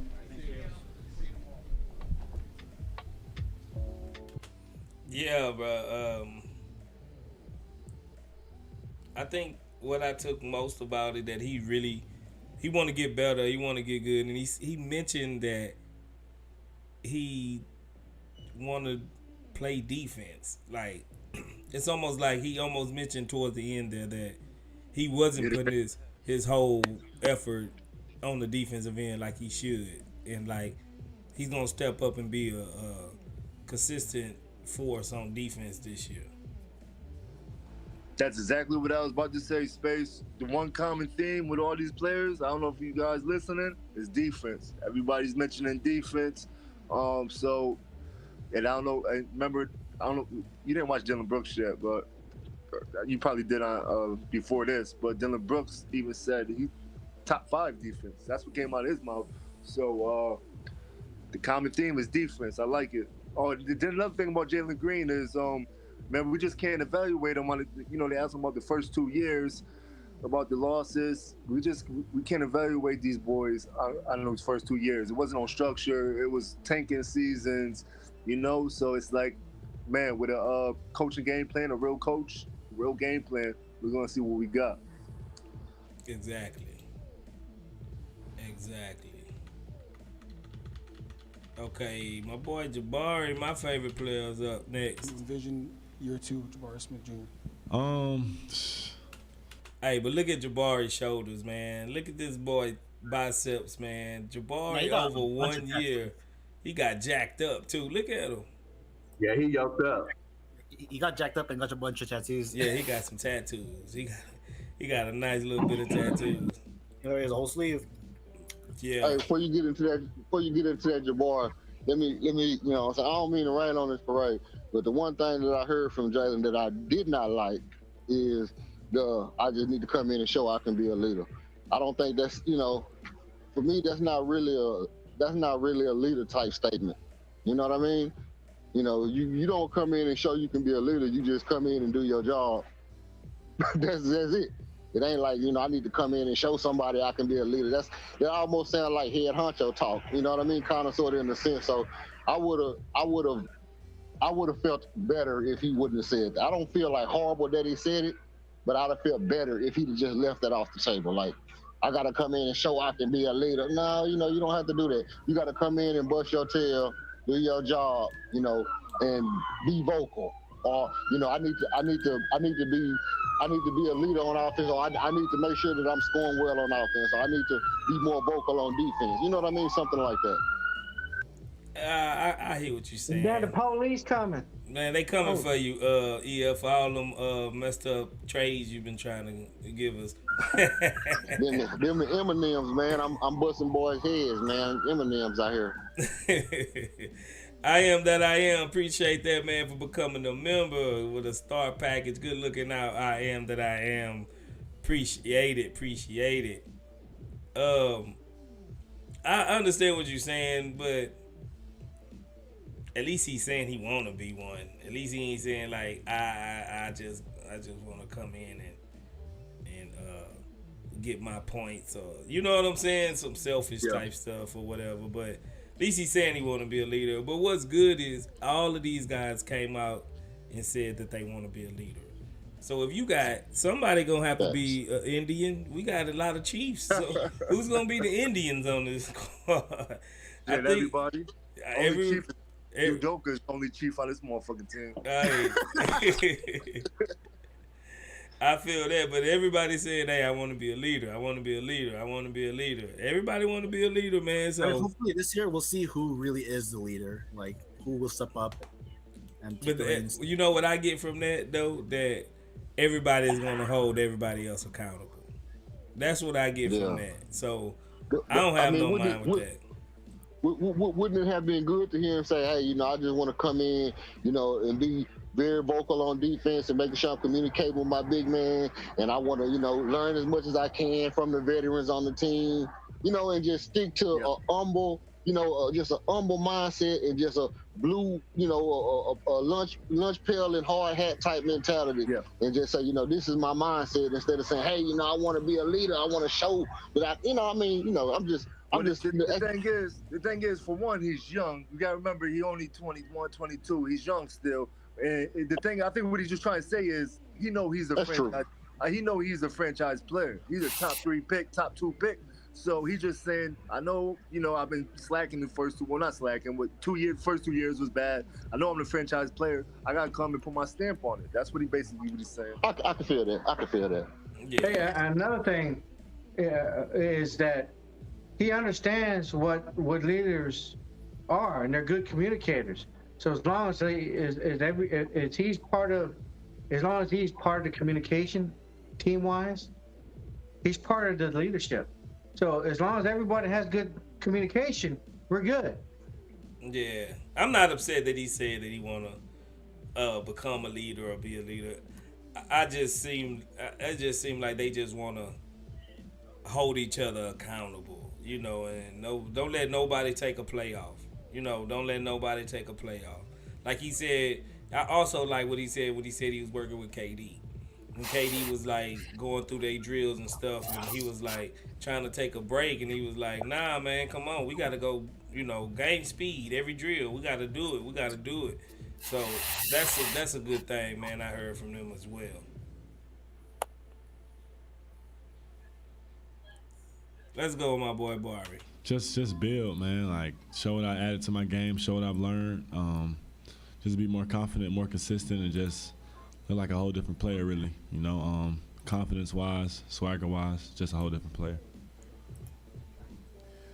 Jabari, when you look back over your rookie season, how do you feel like you have grown since then? And you were, last season you were humble. You did everything you're supposed to do as a rookie as far as being in the locker room, but now you're, a second-year veteran. Are you ready to take on that leadership role? Yes, for sure. Just making it easier on the guys coming in, because this is a hard league. It's not easy, so just helping those guys as much as possible, and just as far as what I've learned, I got better at just getting stronger, more maturity, more sure, like just knowing where to be, knowing spots, and just those roller coasters I feel like I can avoid just off my experience off 1 year, like just knowing how to get through it, knowing locking the film room more, and having veterans around me to help me, and a great coaching staff. I feel like this year will be great for me. Hey Jabari, in the summer league we saw a lot has been made about the improvements you made on the offensive end, but what have you seen and what have you done to improve your game on the defensive side of the ball? I feel like it's just knowing where to be. I always had the intangibles, the will to play defense, but sometimes you can get out of place. Sometimes you can fail at not doing your work early, and that can hurt you against players in this league. Because I want to be the guy who guards the best player every night. So, with that comes with more film and more ways to get an edge on your opponent, because you'll be playing against the best players in the world. So it's just tough. So I feel like I've just improved on the mental aspect as far as knowing where to be, talking early, and just doing the little things, because my will and my effort will take care of everything else, but just knowing where to be and doing my work early. Jabari, can you talk a little bit about your excitement level as you look at all of the changes that you guys have made during the offseason, and how that might, parlay into wins this season? You have no choice but to be excited. You're bringing in two NBA champions. Somebody. You got Jeff Green, Fred VanVleet, and then you got Dylan Brooks, who's been deep in the playoffs. You just got people who can bring that winning culture and help turn this thing around. So I can do nothing but be excited. And as far as the coaching staff, you got winning coaches. If you look at resumes, a lot of people have been deep in the playoffs and have been there and know what it takes. So with that, you just can only be excited, because you want to learn from that. You have open ears and just want to get there one day. You know what I'm saying? And just starting from the bottom up, it's going to be fun. This is kind of an odd question, but I think last year at Media Day you told us you thought you'd grown a little. Are you still growing, or are you done? I'm not sure if I've grown at all, actually. I didn't get shorter, so I don't know.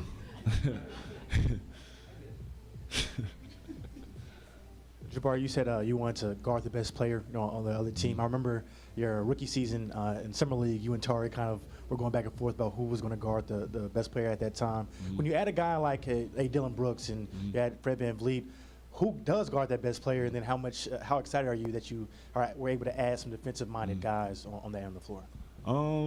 It's going to vary, you know what I'm saying? We're going to keep fresh bodies on them, you know what I'm saying? It's just going to be who's the right matchup for that night. It might switch. It might be me one night, might be Tari one night, might be Fred one night, might be Dylan, might be it could be anybody. You know, with so many great defenders, it just varies. But just having that open mindset to have everybody who want to guard the best player, like that's just the best thing. Because when you get that switch, when you get that cross match, it's like this is what you want anyway. So it's good to have guys who are willing to take the challenge, because it just makes it more fun and makes it harder on the opponent, because you got 4 people, 5 people who just want to go at you, who want you from the start of the game. So it's fun in that aspect. Do you think you'll be used any differently defensively, just within the scheme? Used defensively, probably different defensive principles. So I feel like I will be used differently in some aspects, but at the end of the day, it's all teams have the same thing. You know, it's just playing hard. It's just who want to do it. You know what I'm saying? So just come down to that, really. I know camp is about to start, so you'll see the on-court Ime. What are your initial thoughts? How would you describe your head coach? Definitely a player's coach. Definitely can relate to players a lot, but definitely stern and strict, and it's definitely what we need. You know what I'm saying? And just growing with him, getting them knowing more. It's gonna be fun. Just how he reacts is what he likes, what he doesn't like. It's gonna be fun to learn him and just grow with him and learn from him. Hey, Jabari, what kind of identity do you want to see this team take on in this new chapter? Identity. I just want to be a team that people love to watch, and a team that's all about winning, a team that's playing for each other, a team that's tired of losing, really. You know what I'm saying? It's been a drought in this city for a few years now, and I just feel like it's just time to turn it around. Like, the losing is just I didn't enjoy it last year. I know the people who've been on the team before me didn't enjoy it, so it's just time to change it, and that has to be the mindset going into every game. So just a team that's just hungry, you know what I'm saying? Just hungry for change, hungry for what's next, the new chapter, you know what I'm saying? So just a team full of dogs, team full of people who just want to win. Thank you. Good to see y'all again, man. Yeah, that's my boy, Bari. I think he was real precise, to the point. He also said he wanted to be a leader. Everybody wanted to be a leader, and he's like, everybody tired of losing, bro. Basically, everybody is tired of losing. And that stern and strict part, I think that was kind of a jab at Silas, to tell you the truth. Regarding Ime Udoka, that Ime Udoka, they know, man, this man is not fit to have no type of nonsense. He ain't finna have no type of nonsense. So if you wanna be on this team, you wanna get some playing time, you better do what you gotta do. And everybody just seems so serious now. It's not like a whole bunch of lollygagging, talking, joking around. It's like everybody is laser focused on what they want to do and what they want to accomplish this year. And man, I'm excited. I'm excited about it. Yeah, it seemed like they're taking after the coach personality. You know, the stern, serious, straight business, defense, leader, and that was a kind of jab at Silas. But I told you before, Space, it's no knock on Silas, but Silas is just not. He wasn't just a leader of young guys. Like, he'll probably be a better leader to veteran players. He'll probably be a good coach for veteran players. But for a young team, like 18, 19, you need somebody like Udoka that's stern. It's kind of like when you're raised without a father. Put it that way. Say like you're a mom and you got 2 kids, and the kids raised up without a father, the kid's gonna be out of control. But if the kids was raised with a father, somebody in their life, stern, disciplined, you're raised different. You know what I mean? It's kind of like that. Like, Udoka's not saying that he's gonna be their father, but he's like a father, like a stern that's gonna bring stern and discipline to the team that we desperately need on a young team. Yeah, I totally agree. Because it wasn't no structure to it. Yeah, it wasn't no structure. It wasn't no discipline. It was just like, I'm not saying that Silas is a bad coach. I just think just for a young team, he's not fit for that. He doesn't have that mentality that's going to scream at you. He just doesn't. That's not his personality. You know what I mean? And young guys, they need that type of, all right, we're about to do suicides for the whole practice. We're doing suicides. Like, you know what I'm saying? Some shit like, not down to business. And just Udoka, man, he's bringing that defensive mind to the players, and it's showing through the players. It's showing they're serious. I think Jabari gave the best interview so far. And he looks kind of big, Space. He like got some weight on him. Yeah, man, the boy got big. Boy got big. Anybody else want Jabari? So I like a lot what he said. And the defense part I really enjoy hearing. And the leadership, the leadership it's all about the team. Everyone needs to be a leader. It doesn't matter who's out on the court. Everyone needs to know what to do. That to me is all about communication. That to me is that's why I'm hoping. We talk about 6C Charlie a lot, but if the team is communicating and playing defense all the time, and we can score the ball, man, we will make the playoffs. So I don't know what seed we're gonna be, but playoffs for sure. You ain't ready to jump on the 6th seed yet, but definitely playoffs. No, I mean I could go higher, but I don't want to hear it. Ooh, you want to go higher? Oh, you with E.F. Hutton then and KP. KP say he 5th seed. KP, E.F. Hutton, the way he was talking yesterday, he about on the 4th or 5th seed. So you'll have some room in that boat. It'll be other people in that boat with you. For real. Yeah, this is my first time. This is my first time on the stream with Brown. But Space though, my prediction is from 6th to 8th seed.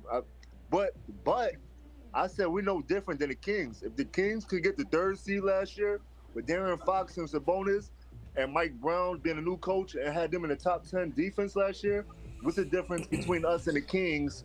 And where Udoka come in and having us a top 10 defense, while we can't get the top 3 seed if the Kings can get it. I think we got a deeper roster. We got veterans now. But I always said 6th to 8th seed, and I'm sticking with that. But it could be higher. It could be higher. I'm telling you, it could be higher. If we playing top 10 defense. Hey, yeah. I'm just saying, Space, if the Kings can do it, why not us? Rockets can do it. I mean, I'm not gonna be mad at y'all. I'm not gonna be mad at us if we get the 4th, 5th, 6th seed. Sometimes I think about okay, so the West is tough. Okay, yeah, the East got super hard with Damian Lillard joining Giannis, but the West is still tough, and sometimes you gotta look. Okay, who's gonna be out? Yeah, Sacramento, man, you had a great year, but you know what? Houston was trying to lose. San Antonio was trying to lose. Houston ain't trying to lose anymore. And give us another year. San Antonio ain't we trying to lose anymore. So y'all better. I don't think they're good enough. I ain't gonna lie. I don't think they're good enough to make the playoffs in the next couple of years, unless they make some changes. You know what I mean? Sacramento. Yeah. Well, see the thing about Sacramento. I can say the same thing about Utah. Same thing about Sacramento. Oh, Minnesota. I can say the same thing about Minnesota.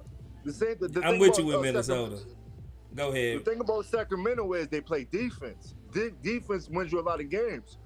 Okay, they got some offensive power with Fox and Sabonis, but mainly they made the playoffs as the top 3 seed because there was a top 10 defense last year. There was number 8. Right. And all the Houston need to do is start playing some defense. That right there alone is going to get you in the playoffs every year. If you top 10 in defense, that alone is going to get you in the playoffs. It's not that they got so many players and offensive power, a great team. But if you play team defense, if you top 10 in defense, you're going to make the playoffs, period. Yeah. You enjoy it? Yeah. I ain't gonna be mad. Like I said, I ain't gonna be mad. Let's get to Shangoon. Be for you. What did you do to prepare? They agreed him too? Actually, after the Eagle season, when I went to Turkey, I bring coach from Serbia. That's my favorite player, so I definitely got used to work with him when I was playing in Turkey too. And then I got improve my other things with him when I was in Turkey too, actually, my free throw and other things.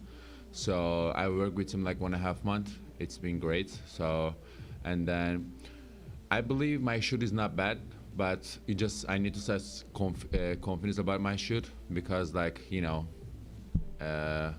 who has talked before, like Eric Gordon was here, I was talking to them, like how you shooting, like how you like your mental shooting, like when you're shooting, you know. And then I think that's what I need to improve, because when I'm wide open and other stuff, I was thinking like driving, and I think this year I'm gonna be like more like focus on like shooting, not like drive, not like a drive first, but when I'm wide open, like just play to right way, you know what I'm saying? Hey, LP, have there been any conversations between you and Ime and how to use you more offensively, just playing off of you, Fred, just having that real, you know, ability to make plays for others and make plays for yourself? Can you ask me again, brother? I'm sorry. Have there been any talks between you and the coaching staff about how to use you more offensively, just because with you, Fred VanVleet, there's going to be a real two guys that can actually create for others and also create for themselves as well? Yeah, it's like you said, Fred is like, he loves to sharing the ball too. He's really like good point guard, and like he can score, he can make it like right play in the game, like as I can do. And I think it will be great. And like we signs now, like when we're working out together, he is helping me a lot too, and then he's telling me what to do, and then like on the offense, on the defense, you know. And like I'm gonna do to what I'm gonna do, just with my best. So I'm gonna try my best this year. Last year you wanted to make a concerted effort. At the end of the season, you said that you wanted to be more focused on playing defense. What did you do in the off season to get better at that? I was like, I think my legs was like not strong enough to do like you know what I'm saying, the defensive things. But this year I work a lot of legs for quickness and for like jumping and other stuff. So I believe it's gonna be better this year because of like I work a lot of like moving about my like hips, my legs, you know. I think it's gonna be, that's why it's gonna be better. Hey, LP, welcome back. Thank you, man. What are your early thoughts on the veterans that the team brought in this offseason? So Fred, Dylan, Jeff Green, Jock Landale a little bit as well. Just kind of early thoughts on what those guys bring to this team. Like, you know, Jeff and Fred has championship, so that's a great for our team. So they saw that things and they can teach us. And Dylan Brooks like hungry to like helping the team on defense and everything, you know, like helping us, talking with us a lot. And I think it's like we had like really good veterans right now and like leading us. Like, you know, we had a lot of veterans players too, I think, before this. They're all like such a good peoples. But like, you know, right now they're like teaching us, like they're leading us, they like telling us what to do. Like, and then we are still too young team, like since Jeff Green. And I'm calling him Uncle Jeff. And like I said, huh? You like it, yeah. I think so, maybe. Maybe he just doesn't want to mean to me. But like I said, they just like teaching us and leading us. This is like what is perfect for us. So we're ready to learn. Oh my goodness. No one clapping for me? Hey, come on. Hey man, Shangoon, man, he crazy, man. Man, I love that guy. Yeah, Shangoon, he crazy, man. His English has got so much better, bro. Like, for real. He tripped me out when he said, I'm sorry, can you repeat that for me, brother? Yeah, you know, you picked up a lot of English from the locker room. Yeah, man. It's like that dude. One thing I noticed he knows what he's weak at. You know, he knows that his lower body needed to get stronger. He worked on that, and his 3-point shooting. So I'm looking to see if he's gonna be better at like standing up against like the big guys, Jokic's and the Valanciunases and those type of guys, because he's been working on his his lower body to be able to, dig in defensively and not get pushed around, or get boxed out so easy. So I'm happy with what I heard from Şengün. He's actually identified his weaknesses and he's trying to get better at them. I feel like it was kind of a slight against Silas because he's talking about like rebuilding up his confidence to shoot, which I felt like Silas kept like telling him, don't shoot. Even and that's why he started getting doubts about like when he's open, all he wants to do is drive, even though like, yo, you're open, just take the three. Like, it's just him trying to rebuild his confidence to shoot them threes. Right. Yeah. Anybody else? Yeah, you think that might have been another slight jab at Silas? Silas kind of discouraged him not to shoot? Yeah, he was definitely being discouraged not to shoot. I mean, yeah, not to shoot. Definitely. Because Silas even said it. He don't want him shooting, and he wanted him to drive and kick, basically.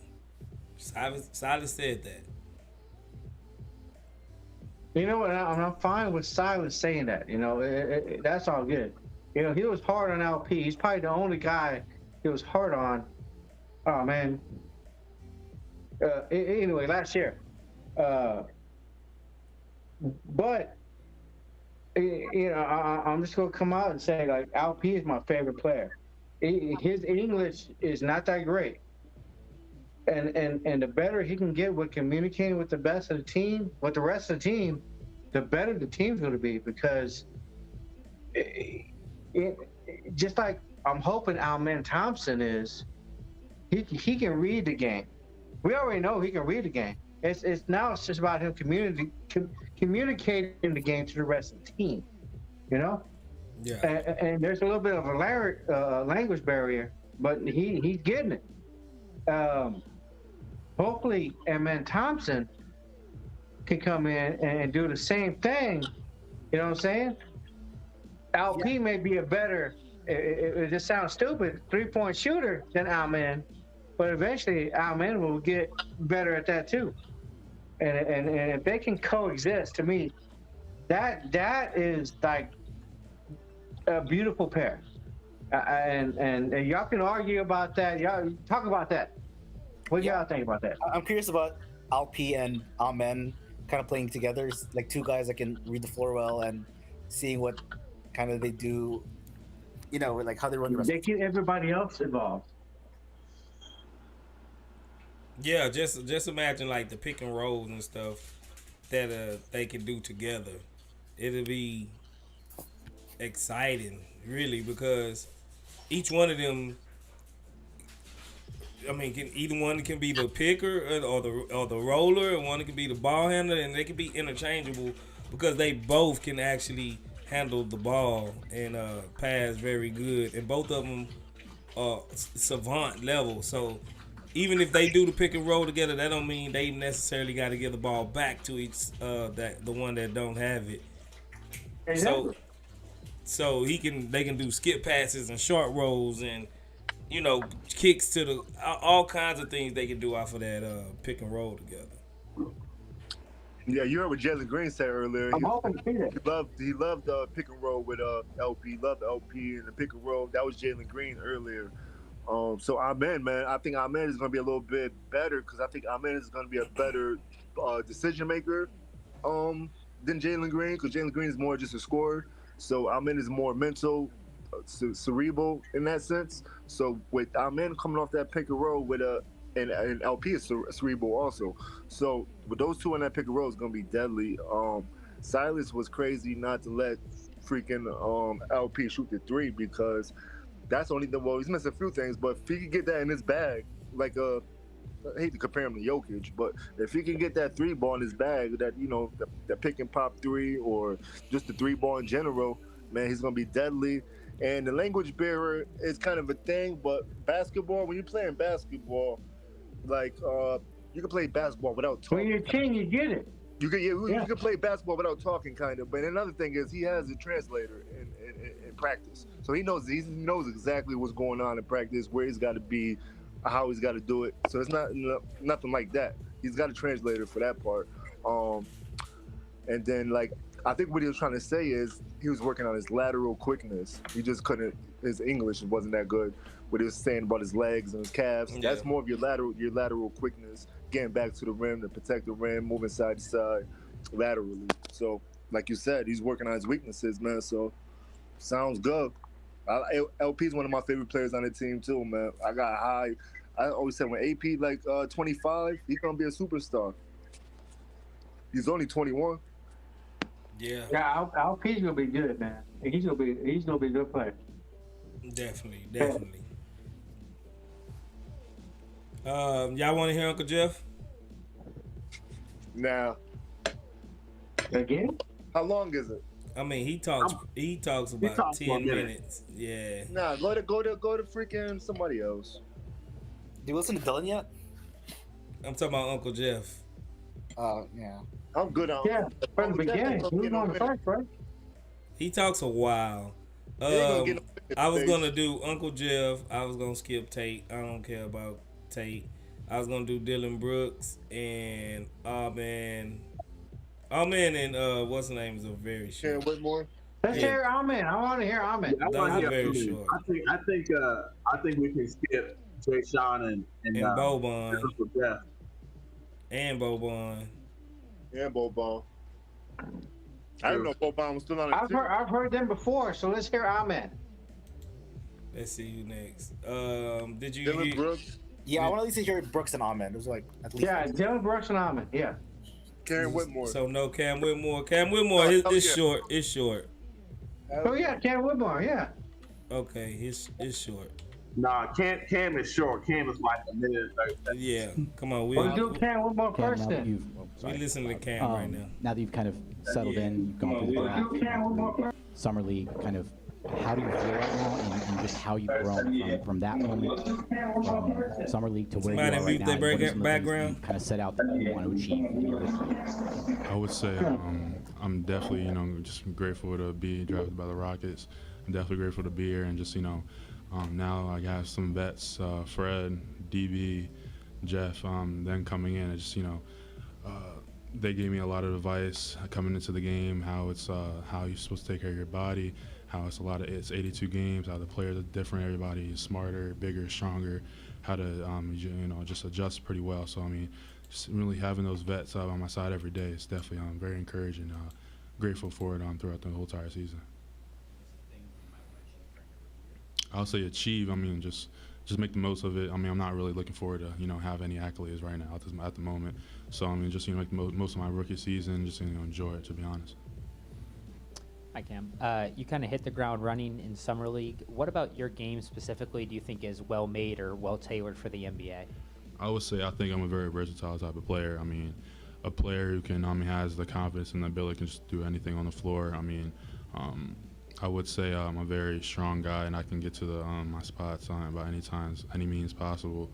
So I mean, just using my athleticism and using my body to it's an advantage. Just succeed in the NBA. Cam, what are your thoughts on your first NBA media day? I mean, it's very exciting. I was excited when I woke up this morning. Just my first time, like my first day at school. So just definitely grateful for it. Cam, it seems like it's been so long since draft day and summer league. How ready are you just to, get on the court and start playing basketball? I mean, just same thing. Like, summer league, I was very excited. I was looking forward to summer league. After that, right after I got drafted, I was looking forward to. So right now, it's the same thing, same mindset, same confidence, same person going into the preseason. Just, same mentality going in. Just, encouraging my teammates every day and just being there for them and being there for myself also. I asked Jalen earlier who had the best dunk package on the team, and he said zero hesitation, me. Do you have any rebuttal to that? No, I'll also say me, to be honest. I think I have it, but I'll say more so. I'll say I'm a power dunker, but I can dunk.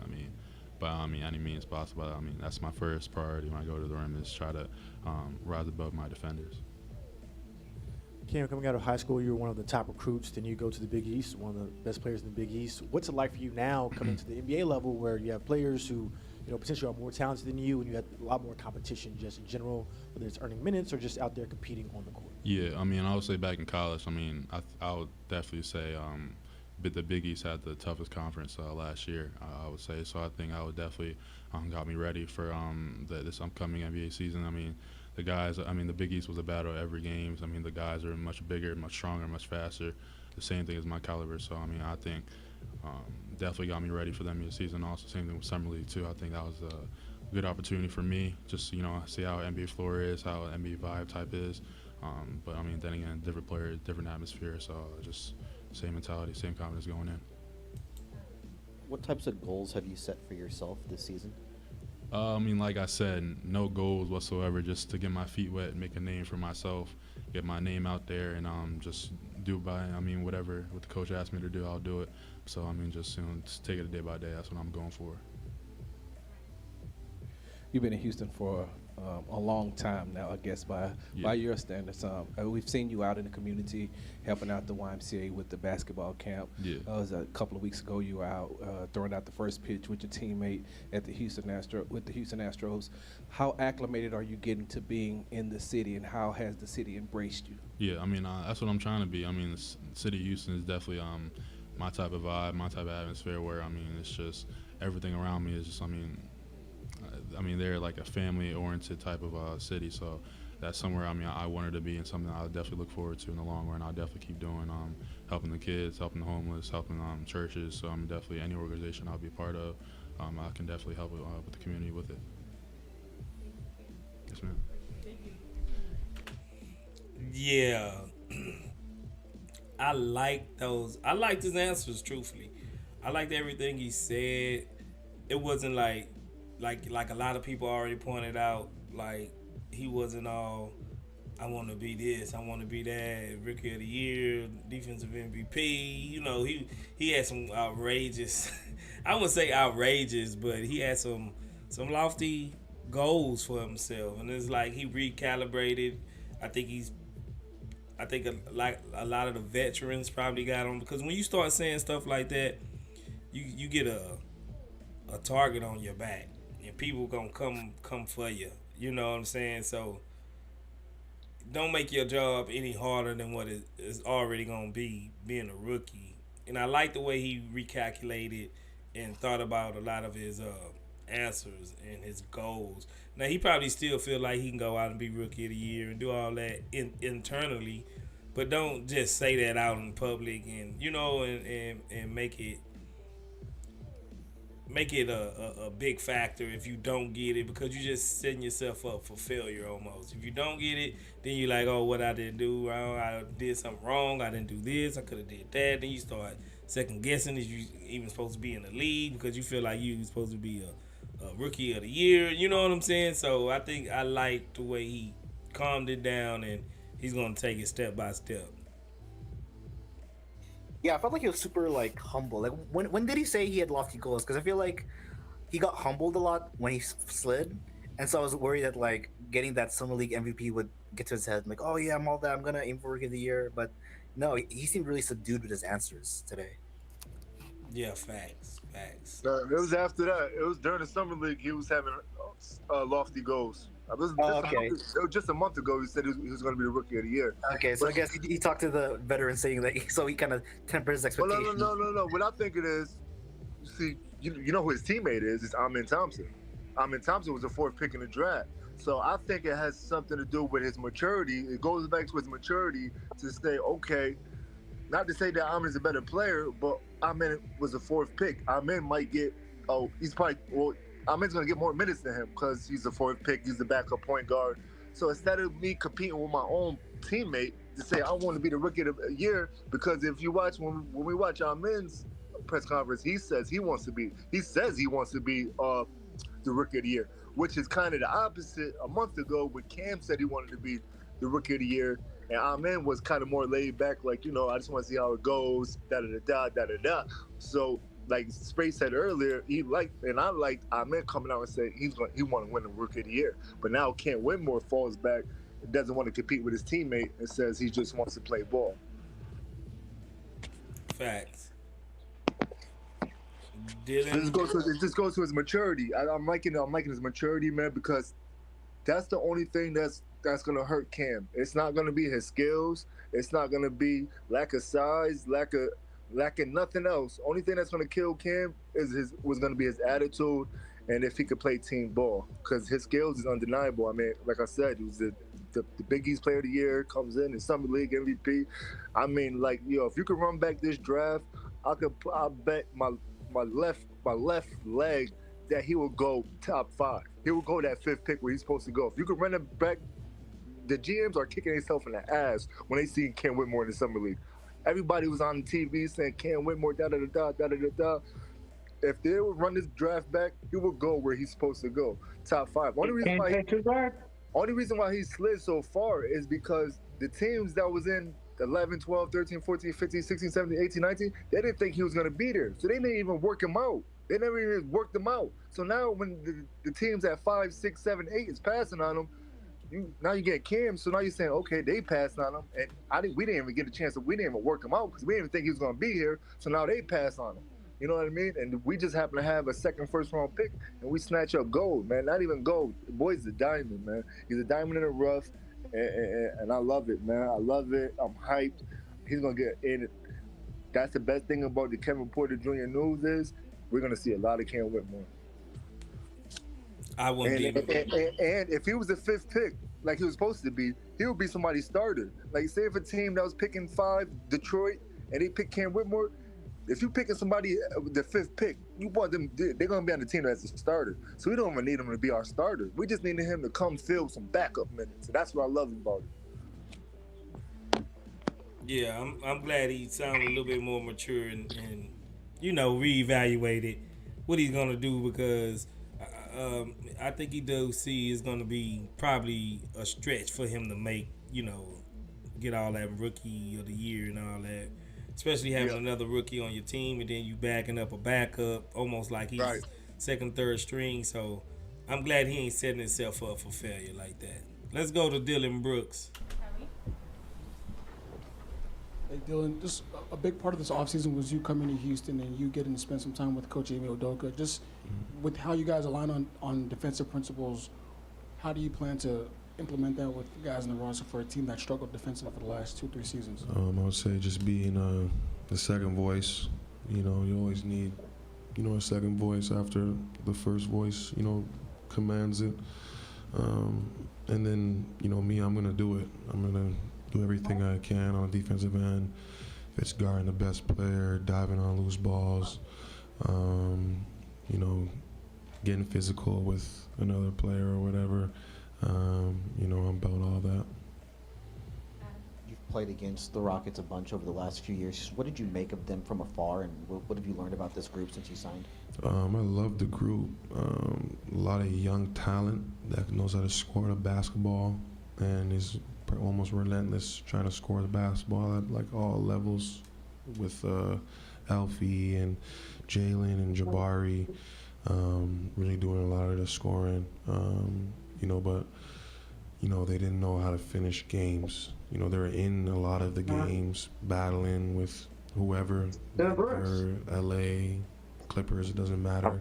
They played hard, but find a way to, play harder on the defensive end, because that's how you win games, is on the defensive end, being a top 5 defensive team in the NBA. What expectations do you have for a team like this that's looking to kind of return to contention after several tough years? When with you've been winning. So when you come into a situation like this, what are you expecting? Baby steps. Every day is a learning lesson. Every game is a learning lesson as well, because the potential is there. You don't ever expect to do it all in one shot. It's going to be a slow process. With this training camp, then preseason, just trying to get 1% better, each and every day. Sort of touched on this, but a lot of talk today about the desire to turn things around. Mm-hmm. Are there aspects of the game that you would point to as this is what's needed, this is what's necessary to change the direction of this team and this program? I think the desire is there from, one through the whole organization. But like I said, it's going to take, little baby steps here and there, and starts on that defensive end. We got a lot of, special talents that can score the basketball, find ways to get teammates involved, but it's all going to, depend on that defense and rebounding. Do you think that with the way that you play the game, with the passion in which you play it, that the media misrepresents you sometimes? And if so, what are we missing as far as that is concerned? I'm just a competitor. I love to compete at a high level, and I just feel like a lot of guys just want to just play in their bubble, and then when the heat gets turned up, they start feeling away. And then, with the media, I'm not saying it's y'all, but, you guys love to do the clickbaits and all that stuff, which is cool. It's good for the fans and all that. But, sometimes, like you said, it misconstrues, a person. So, I just love to compete at all costs. I do everything to, either get into a player's head or make them tired. And I've been pretty good at it. I've been, working that trade for a while. You had a really strong World Cup run for Team Canada. Was there anything you learned about yourself through that experience? And what are some of the things that perhaps you can take out of that run to be ready for this training camp and the start of the regular season later this month? Just going through my routine, the same routine I was doing when I was over there. That coaching staff, believed in me. Just as much as our coaching staff believes in me here, and then having that same confidence each and every day to be the greatest player and person that I can be. Hey Dylan, welcome to Houston. How would you best describe your leadership style, and what have kind of the conversations been like with the coaching staff so far, and kind of their expectations for you as one of the veteran leaders for this team? I'm real vocal, as you probably guys know. I'm real vocal. Sometimes, like I try to tell the players, which I'm going to tell them when I get to training camp, that don't take my words, like the delivery of them, just take them. Actually, how do you say it? Don't take the yelling part of it, because sometimes it's the heat of the moment. Just remember the words that I'm saying, because at the end of the day, we both, whoever I'm, talking to or whatever, we both want the same goal, and it's to win. And then, whatever the coaches need me to do on the leadership standpoint, on talking or roles or whatever, I'm ready for it, to excel and to do better. Dylan, what are your thoughts on Jabari and Tari's potential defensively? They got a lot of potential. It's just if they want to put the effort in. That's what defense is effort. And then there's, there's little strategies and stuff like that. You're dealing with great players, but the effort is there. They have, all the intangibles, wingspan, the thoughts of getting steals, and all they gotta just, I guess, do is just have the effort, be in the right positions, and focus more on it, because it's that's what's going to make us a better team, is all 10 guys ready to play defense, ready to relish on the defensive end, so we can get out and play well on the offensive end. It's been quite the interesting 5-6 months for you. Your profile kind of grew. You signed a big contract, played well in FIBA. Anything you kind of learned about yourself in this past 4, 5, 6 month period? It brought me closer to myself. I feel like I was on social media every single day, every single week. So it just brought me closer to myself, in me knowing who I am, not letting anybody change it, because I don't speak on anything, unless it's you right here in front of me and I can see you, and you can ask me the question, I answer it. But all the other stuff on social media, I don't answer any to it, because it's their perception of me. But just like I said before, it just brought me closer. to myself and knowing what I can do on each and every day, each and given every day. So, yeah. Dylan, you've always been a guy who's played with a chip on his shoulder, dating back to your days at Oregon. How much bigger is that chip now that you're with a different organization, and particularly with the way that things did in Memphis? Big chip. That's one of the games that's circled on my list, and we get to get them 4 times, so it's amazing. But I play, hard regardless. It's not even a chip no more. It's just an everyday thing that I bring into my life or bring into this basketball. And, I just want it to be contagious throughout the whole team, throughout the whole organization, to strive and to be, ready to, get on this road, this journey. Hey, Dylan, to your left. I don't want to misconstrue it, but I thought I saw a little bit of a smile when you mentioned earlier getting physical with a player. Yeah. Can you describe that pleasure you get from getting into a guy's head and taking him out of his game? It just means I just won the day. If they're really focused on me, that's a matchup that I like to take every time out. It's just a battle that I like to do with other players, and it just gives them a certain respect that now it's in Houston, but when you come play Houston, there's going to be a physical battle. It's going to be a challenge. It's not just a walk in the park no more. It's a challenge every single time you come to Houston. Dylan, what would you say to people in Houston who maybe have not had a chance to see you or get to know you yet, only what they've maybe read online? What is it about you that you want to make sure people know?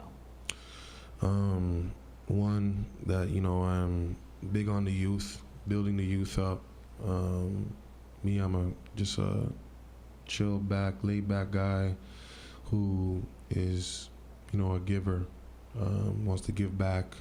I just went to the Boys and Girls Club just recently, just to see all the smiles on their faces, them talking a little smack as well, because it's Dylan Brooks that they're seeing. So it's just amazing, and then being around them, growing, because that was me when I was 8, 9, 10 years old. So, and it built me to be what I wanted to be as a basketball player. So just giving back, and just a competitor as well. Dylan, how do you view your season last year individually, and how your contributions led to winning, and how do you think that will change, if at all, this year here? I was just super defensive minded. That's what I feel like I was contributing a lot by just bringing like endless amounts of energy every single game.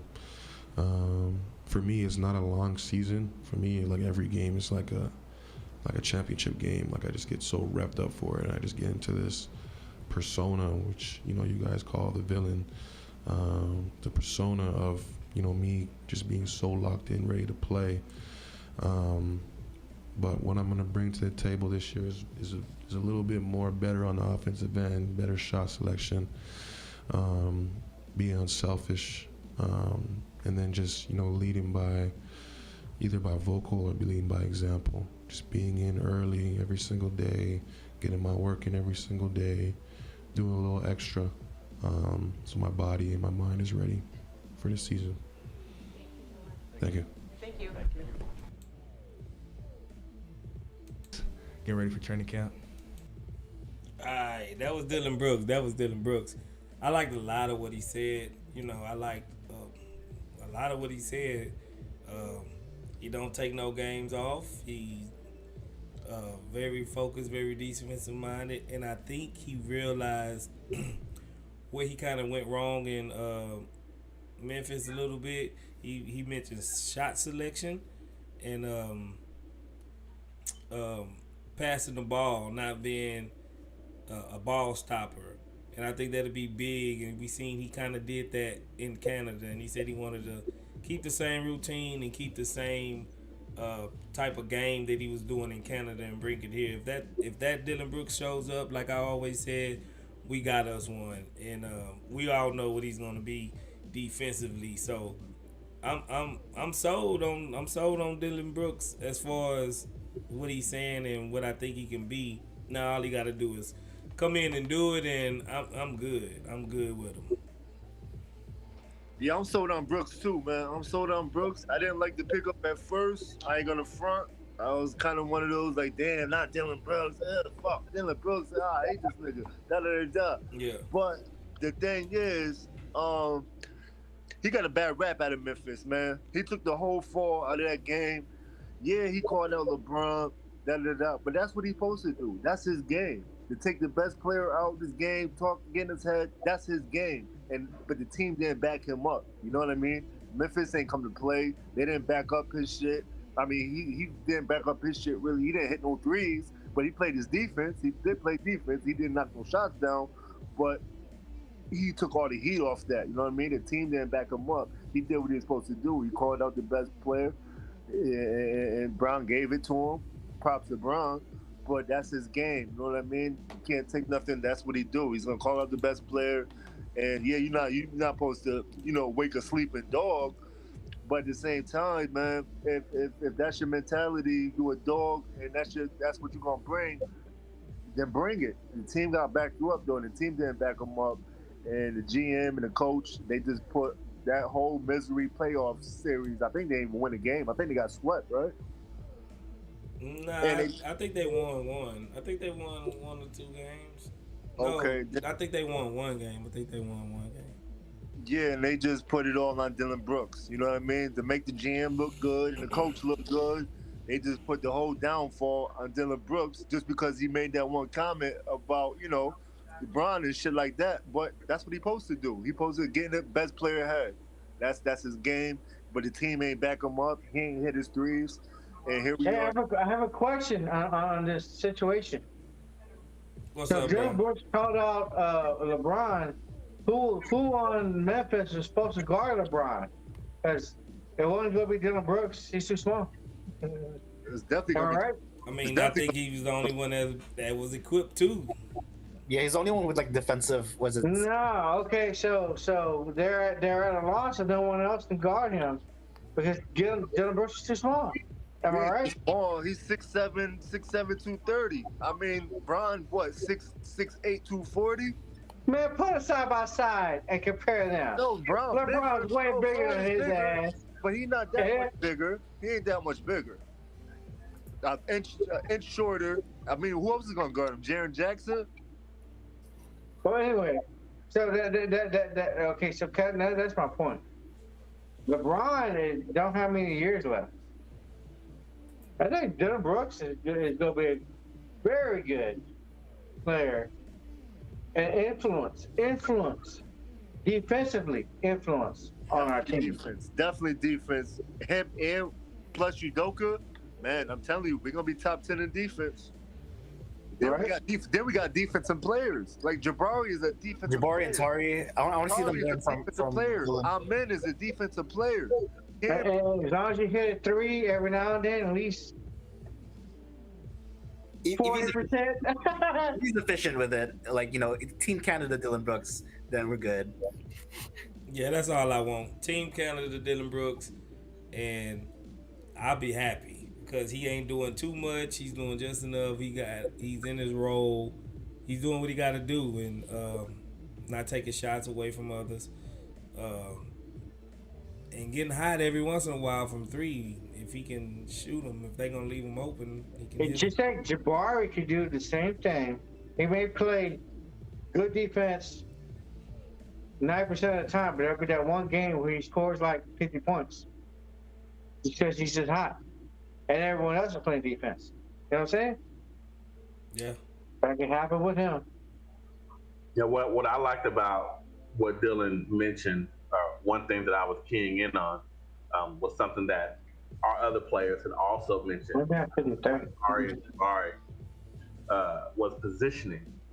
Because we know our guys again have the physical capability, they have the athleticism to defend well, but a lot of them were just caught out of position a lot. And I'm really hoping that the effect that Dylan Brooks will have on his team will be similar to, how, Jared Allen was for Evan Mobley.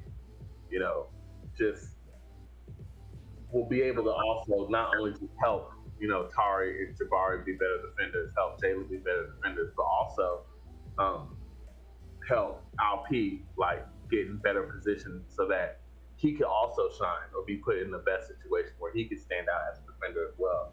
So, I'm really looking forward to that from Dylan. Yeah, me too. Oh man, yeah. Hey, is our man Thompson about to come on? Yeah, our man is next. Our man is next. Let's hear our man. Okay. Don't get too excited because they just gave him some layup questions. It wasn't. I was kind of disappointed, But oh, okay. Here we go. Right. Here we go. Here we go. This is the last one. What's been your favorite part? Favorite part? I had to hype up some fans that they weren't actually. For real, here's the last one. It was so awkward, but it was fun. It was like I'd never been more uncomfortable. I was just hoping he's healthy, man. I hope he's actually good stuff. Yeah, he's healthy. How have you gotten acclimated to Houston, and how much does your family mean to you on this journey? Yeah, well, first, my family means a lot to me. They mean like everything to me. It's been great to have them on this journey with me. They've helped me get acclimated. When I go out on a trip with the team, they're helping my apartment get ready. So, getting acclimated wasn't that hard really to Houston. I lived in Florida. It's hot all the time, just like Houston. But having a family there with me to help me get acclimated it's been the best. What benefits do you expect to get, or maybe have already even gotten, from having the veterans, as many as they have brought in here, to be around those guys? Yeah, I just get to, having the veterans, I just get to learn from them every day. Like, they've been in the league for years, smart, and I feel like I'm smart. I could pick up fast. So just having them, and they're willing to teach you. That's the best part about them. They're not like some stingy like veterans. They're willing to teach you whatever you want to learn. What goals have you set for yourself this season? Goals I set for myself: Rookie of the Year, making all defensive team. I want to make the playoffs, so that's more of a team goal though. But I have big goals, especially for this season. What do you think will be the most challenging part of making the move from where you were to the NBA? The most challenging part, it's a good question. To be honest, I guess the guys are bigger, but I feel like there's no challenge that I'm not ready for. So I'll just say the guys are more experienced, bigger. What were your thoughts in July when this team did bring in this kind of quartet of free agents? And do you find it fortunate at all that you're joining a situation of not all young players like some of the other rookies in previous years have had contracts? Yeah, having these guys, like I said earlier, just to learn from. It's not like I'm having just like straight rookies to learn from, even though I've learned a lot from even our young dudes like Jalen, Jabari, Tari. They teach a lot, but having these veterans that could teach all of us. So, in turn, next year, we can teach the new guys. Can you talk about what you've learned about yourself since you've been drafted and what you've learned to this point about the NBA? What I've learned about myself, really, it's just that what I learned about myself, I don't know. I just feel like being here, I feel like I could be great. That's really what I guess learned about myself. But this far into the NBA, I feel like it's different. It's more of a everybody's down to get their business done, but that's fine with me too. Having a brother is one thing. Having a twin is another. Y'all have been together your entire lives. This is going to be the first time you all are apart. What is that experience going to be like for you? It's gonna be different for sure. The longest I've been away from him, before I got drafted, was 2 days. Now it's been like 2 months. But I talk to him all the time, and it's gonna be fun when we first play. We're really competitive, so it's gonna be fun. You've had a few scrimmages and a few little things here and there with your new teammates. What's something about them that maybe you didn't know when you were first drafted by the Rockets in June? Something about them, like their game style. I watched a lot of all of them before, so there's nothing that really surprised me. Alpi is a lot better passer than even I like seeing. So, and you see a lot of stuff about his passing. So I would say that. Is there anything that you've picked up on what it takes to run an offense in the few months since you've been drafted? Yeah, being behind Fred and learning a lot from Fred, I learned just talk, just always communicate, never get sped up. That's really what I've been learning. And then the coaches helped me too, so. Of course, you played point guard your entire career, but being 6'7", do you feel like you can play other position outside of the point guard if needed? Oh yeah, for sure. Like I think, new and day positionless type of player. I just happen to be able to play point guard too. So, can have a lot of lineups on the court from that.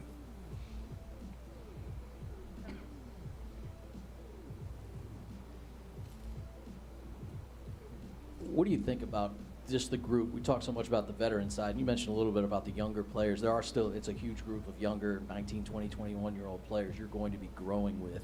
Is that exciting beyond just the basketball maybe? Yeah, it's super exciting. These guys that I can relate to, they're close to my age and they're so talented and so skilled. And I just feel like we can do great things. Thank you. Thank you guys. Thank you. You look like, I know, right? All right, that's all of them, man. Those was kind of like Homer questions, man. I don't even know what I didn't learn nothing too much about what is. I guess he's up to playing off ball. Already knew it's a shame. He had a twin. I knew he got a twin. Getting acclimated to the city is hard. I'm like, what kind of questions was those? Because Amen's really good at answering questions with like technical knowledge. Like he can get into the nitty gritty if you ask him about it. Yeah, they didn't give him no deep things to think about. And he got a good sense of humor. They didn't play off his sense of humor at all. You know what I mean? Like, they didn't ask him questions to where he could show his personality or none of that. They just was dry with him. You know what I mean? Like, they were trying to nitpick for stuff that they already asked other players and trying to get him to recap on stuff that other people said. And I wish they'd have played more off his personality, in questioning him. Yeah, good looking out to my boy, Third Coast Alliance. He just gifted out 5 memberships. He said, hey, congrats to those who stuck in there. It's been a long stream. Yeah, man, this been I think the longest stream I ever did, pretty much. But good looking out. And who got those memberships? Where they at? Chetman. Hold on. Merc One. Shark Shock. Baba Shola. And Scoop Channel. They all got a membership. Appreciate that Third Coast Alliance for sticking there with me, man. Sticking there. This was a long stream. I'm not gonna lie. This is it was long, man. But I'm glad I got my CSGs in here to chop it up with me. Y'all kept me going through it. I am hungry right now. I gotta eat. I haven't eaten. Yeah, I just ate some steak and rice. That's why I was cooking and eating while we was doing this. So I know you hungry. Were you the one with the kitchen analogy yesterday? Nah, no. That was EF. EF was having us hungry yesterday. Nah, but usually around this time when you can always catch me cooking. But the only thing I was gonna say about Amen real quick is like homie said before, they didn't ask some good questions. Like I wish they'd ask some more basketball questions. Like, how do you see yourself as being a backup point guard coming in? Do you think you can handle the back point guard position? Can you run the team? Can you? How do you feel about being a playmaker, shit like that? Because he got it, man. I'm so excited for this team. I mean, Amen, Cam, and Jalen Green and Jabari. We got a lot of talent, man. And Amen, shit, he might be the best. Turn out to be the best player of them all. At the end of the day, a 6'7" point guard that can do it all, play, make, dribble, he gonna get his shot up, dunk, slam it on you, defense, crazy defense, get 4 blocks a game, couple steals. Like, he got that SGA in him. Yeah, man. It wasn't. They just gave him some like lob questions, and like he can't handle the tough questions or something. I don't know. I think I was more disappointed with his interview as far as the questions that was asked to him than anybody else's on the whole thing. You can tell he missed his brother though. He said he ain't go 2 hours or 2 days. Yeah, now it's been 2 months. You know how that shit is when you're a twin. Well, I don't know how it is, but like I think they're identical twins. So like, you know, they got like that special bond, man. It's like they can read each other's minds and shit. Like that shit probably killing them. Kind of choked up at them about it. He'll get over it. We need him to get over it. You know what I'm saying? We need him to get over it. Pray for our sword. Yes, sir. It's Ken Sheep. What's good? Yeah, man. I think we're gonna go ahead and shut this thing down, man. Appreciate everybody for coming through. Hit the like button if you're still with me. Go ahead and if you want some of the merch, you see the CSG shirts, man. I also got a CSG hat. Hit the merch. The link is in the description. We got 8 days, man. 8 days till we get some Rockets basketball. The preseason is upon us. Yes, sir. Starts in 8 days. 8 days. Yep. October the 10th. Wow. And like I said before, we will be at the game October the 29th. Me and Frank, the home opener. Like for the for the regular season, the home opener. Man, that's a Sunday. Yes. So, I gotta work Monday, man. Oh, man. I wish I was in Houston. I'll meet y'all there. Yeah, man. So if you are not busy, come around and kick it with us. I plan on making a whole day out of it. I plan on doing some street interviews and uploading them to the channel. Just getting the pulse of the community, you know, out in the Rockets, man. That's what I plan on doing. So I plan on making a whole day out of it and then going to the game, me and the family, and enjoying some Rockets basketball, man. So if you not busy, October the 29th. 29th is close enough to Halloween. Y'all should dress up. Don't forget, it's versus Golden State. Yes, it's the Golden State. It's versus the Golden State Warriors. Oh, man. It's going to be a tough game. It's going to be a good game. That's going to be a real good game. Yeah. A ton of Warriors fans are going to be there because I remember a lot of Warriors fans at Houston. Man, it's always a lot of different fans in Houston. We like a transplant city. Everybody moves here and then takes over our sports arenas, and it look like it's there at home. Because when the Lakers come, man, it's like pitiful when the Lakers come. all the California people. Well, to be honest, I was one of those people. Look at you. I'm not a Lakers fan, but I'm from California. That they moved to Houston. Right. We got a lot of transplant in the city, man. So it'd be weird being there. You know what I'm saying? And like, well, you've been losing though. Wait till we start winning. Motherfuckers gonna show out. Motherfuckers gonna start popping out. The city gonna pop out. I'm hoping we gotta come out. The ticket holders who sold those tickets, they'll end up starting to show up again. You know what I'm saying? Yeah, I mean, they gotta sell the tickets to somebody, and if it's the visiting team, so be it. They gotta make their money. They can't be like, nah, we ain't gonna sell y'all no tickets. Y'all not Rocket fans. So you know, they gotta make their money.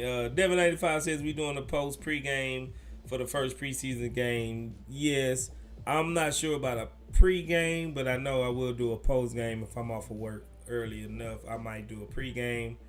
But yeah, the postgame, pregame live streams are gonna be back in effect. And so after the games, y'all know what it'll be. Come chop it up with the Chop Shop, me and my boy Frank, and get your takes off because we're gonna have a lot to react to. So everybody, appreciate y'all, man. Y'all be good to each other, be good to one another, man. Appreciate all my CSGs out there. CSGs, we all we got. Ready. Man, we all we got. Already, man. Good looking out, man. I'm gonna go ahead and shut it down. Appreciate everybody for coming up and giving they takes off, man. Y'all really stuck through this stream with me, man. This is a long one. And but I appreciate it. Like I always says. Shout out to Charlie too. He came through in Shalice and dropped some knowledge in the chat like he always do. CSGs, man. Let's get up out of here. 8 days away. We almost there. Almost there. Appreciate it.